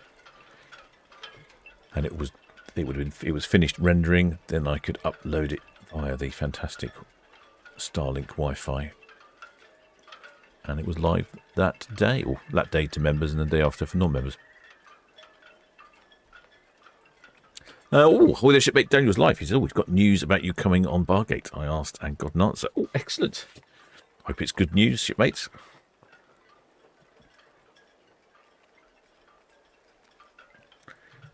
A tour of a tug would be amazing. Slowly going through all the vessels in Southampton. Maybe I can get on one of the bunkering vessels next. Slowly work my way through the vessels in port. As you can see, all lines are still attached. Oh, I can't even see any. Normally you can see some shipmates bobbing around inside. Oh, no, there's a couple there, I think.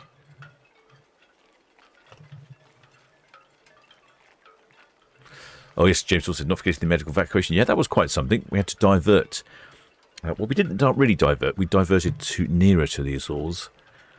And then as we got to the shore, the captain came on board and said, we've diverted slightly to go to the Azores for a medical evacuation. But as we got close to the Azores, the ship turned round and then changed direction almost 180 degrees. I'm guessing for the wind for the helicopter. I'm not quite sure if she turned into the wind or out of the wind. I don't know. Probably into the wind, I suspect, so there was no wind. That would probably make more sense because you don't want the wind throwing itself over the superstructure of the vessel when you're trying to land a helicopter aboard.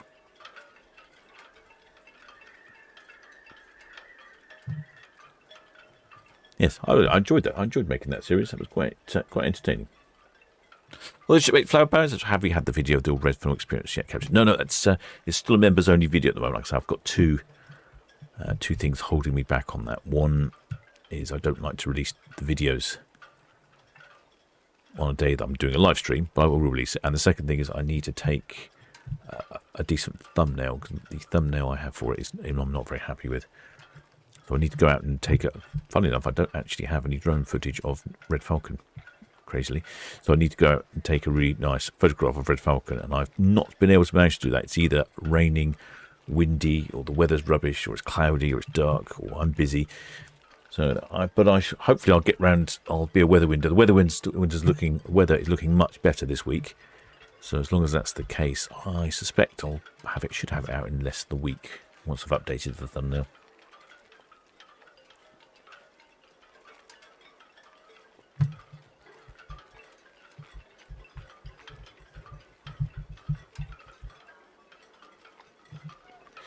Yeah, excellent spelling carrots. Yeah, next species. Yeah, I'm just waiting to update that thumbnail. I can't find. I had a quick look online to see if there was any photographs. There's no real decent photographs of Red Falcon. Not one I'd want to use, so I'm going to have to take my own, which is fair enough. I don't mind doing that. It's just the weather's been awful. Wind or rainy. Poor drone doesn't like the wind and rain. But the forecast this week looks really good.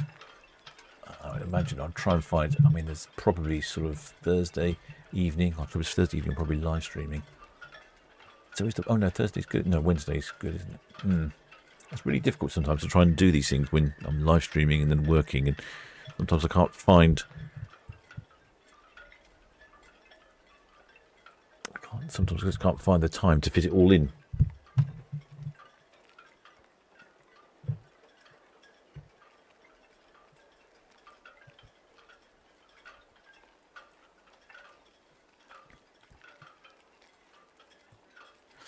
Well, the shipmate Josh would shout, I enjoyed the Saturday's live funny stream. It was entertaining. What happened was, normally I have a link to the live stream and I open it up in a browser. And that's fine. I copy and paste it into the browser, depending whatever. But that day, for some reason, I had clicked on the link that was in the Discord. I know why, because I came in late and Sky Princess started departing before her scheduled time. So I came in and I saw the link in the Discord. So I thought, great, I clicked that, opened up the page in a new browser so I could operate the live stream. I started the live stream and it was great.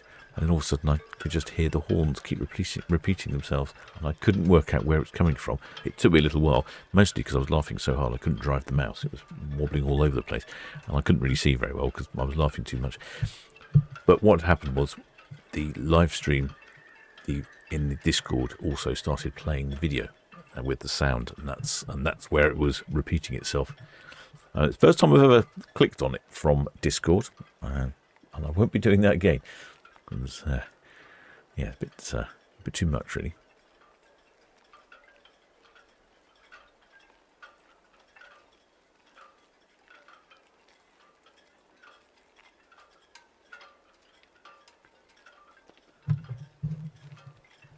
Well, I think, shipmates, we'll probably follow on the cameras, not on this live. Well, I need to head to the galley. My stomach is making some rumbling noises.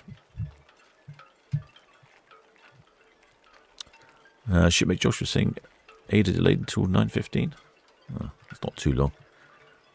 But then it'll be another hour before she comes down here, and that'll be 10:15, and I'll definitely be hungry by then. Exospellicaris, yes. I couldn't concentrate because it was making me laugh, and my mouse hand was shaking. I was laughing so much I couldn't see what I was doing. And then, of course, it was just getting worse and worse. It was compounding itself. It was going, oh terrible, terrible. Oh, dear. Oh, I'm glad you enjoyed it.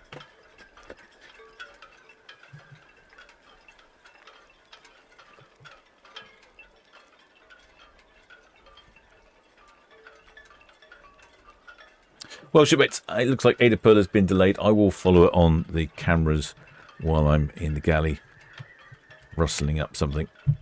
But I will bring this live stream to a conclusion. I hope you enjoyed that one, shipmates. A little bit long. Next, we've only got one ship tomorrow, which is the the Seven Seas Grandeur at 5 o'clock. I may or may not be able to do it. Depends what time I get back. And then we've got nothing on Wednesday, Thursday, Norwegian Sky and Borealis. Nothing on Friday. Celebrity Apex and Iona and MSC Virtuosa are on Saturday.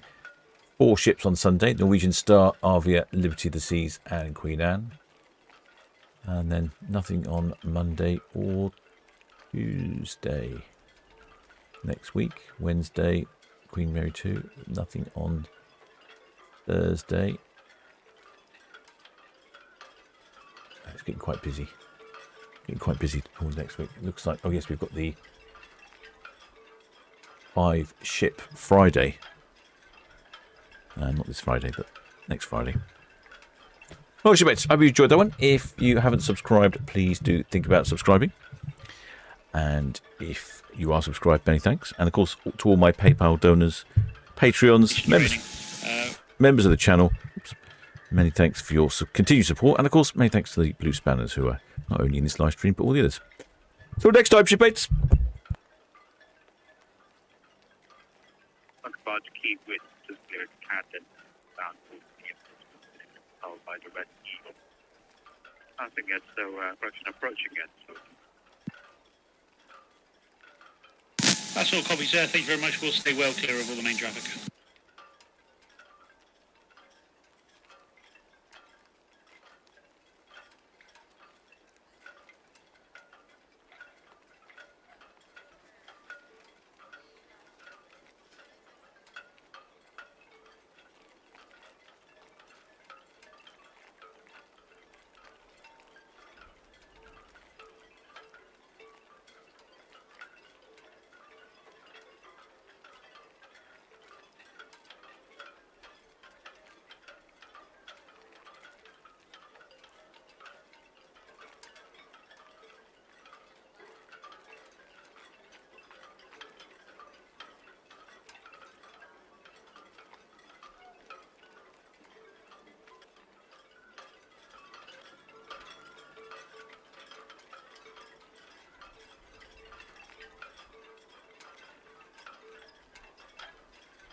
BTS ready.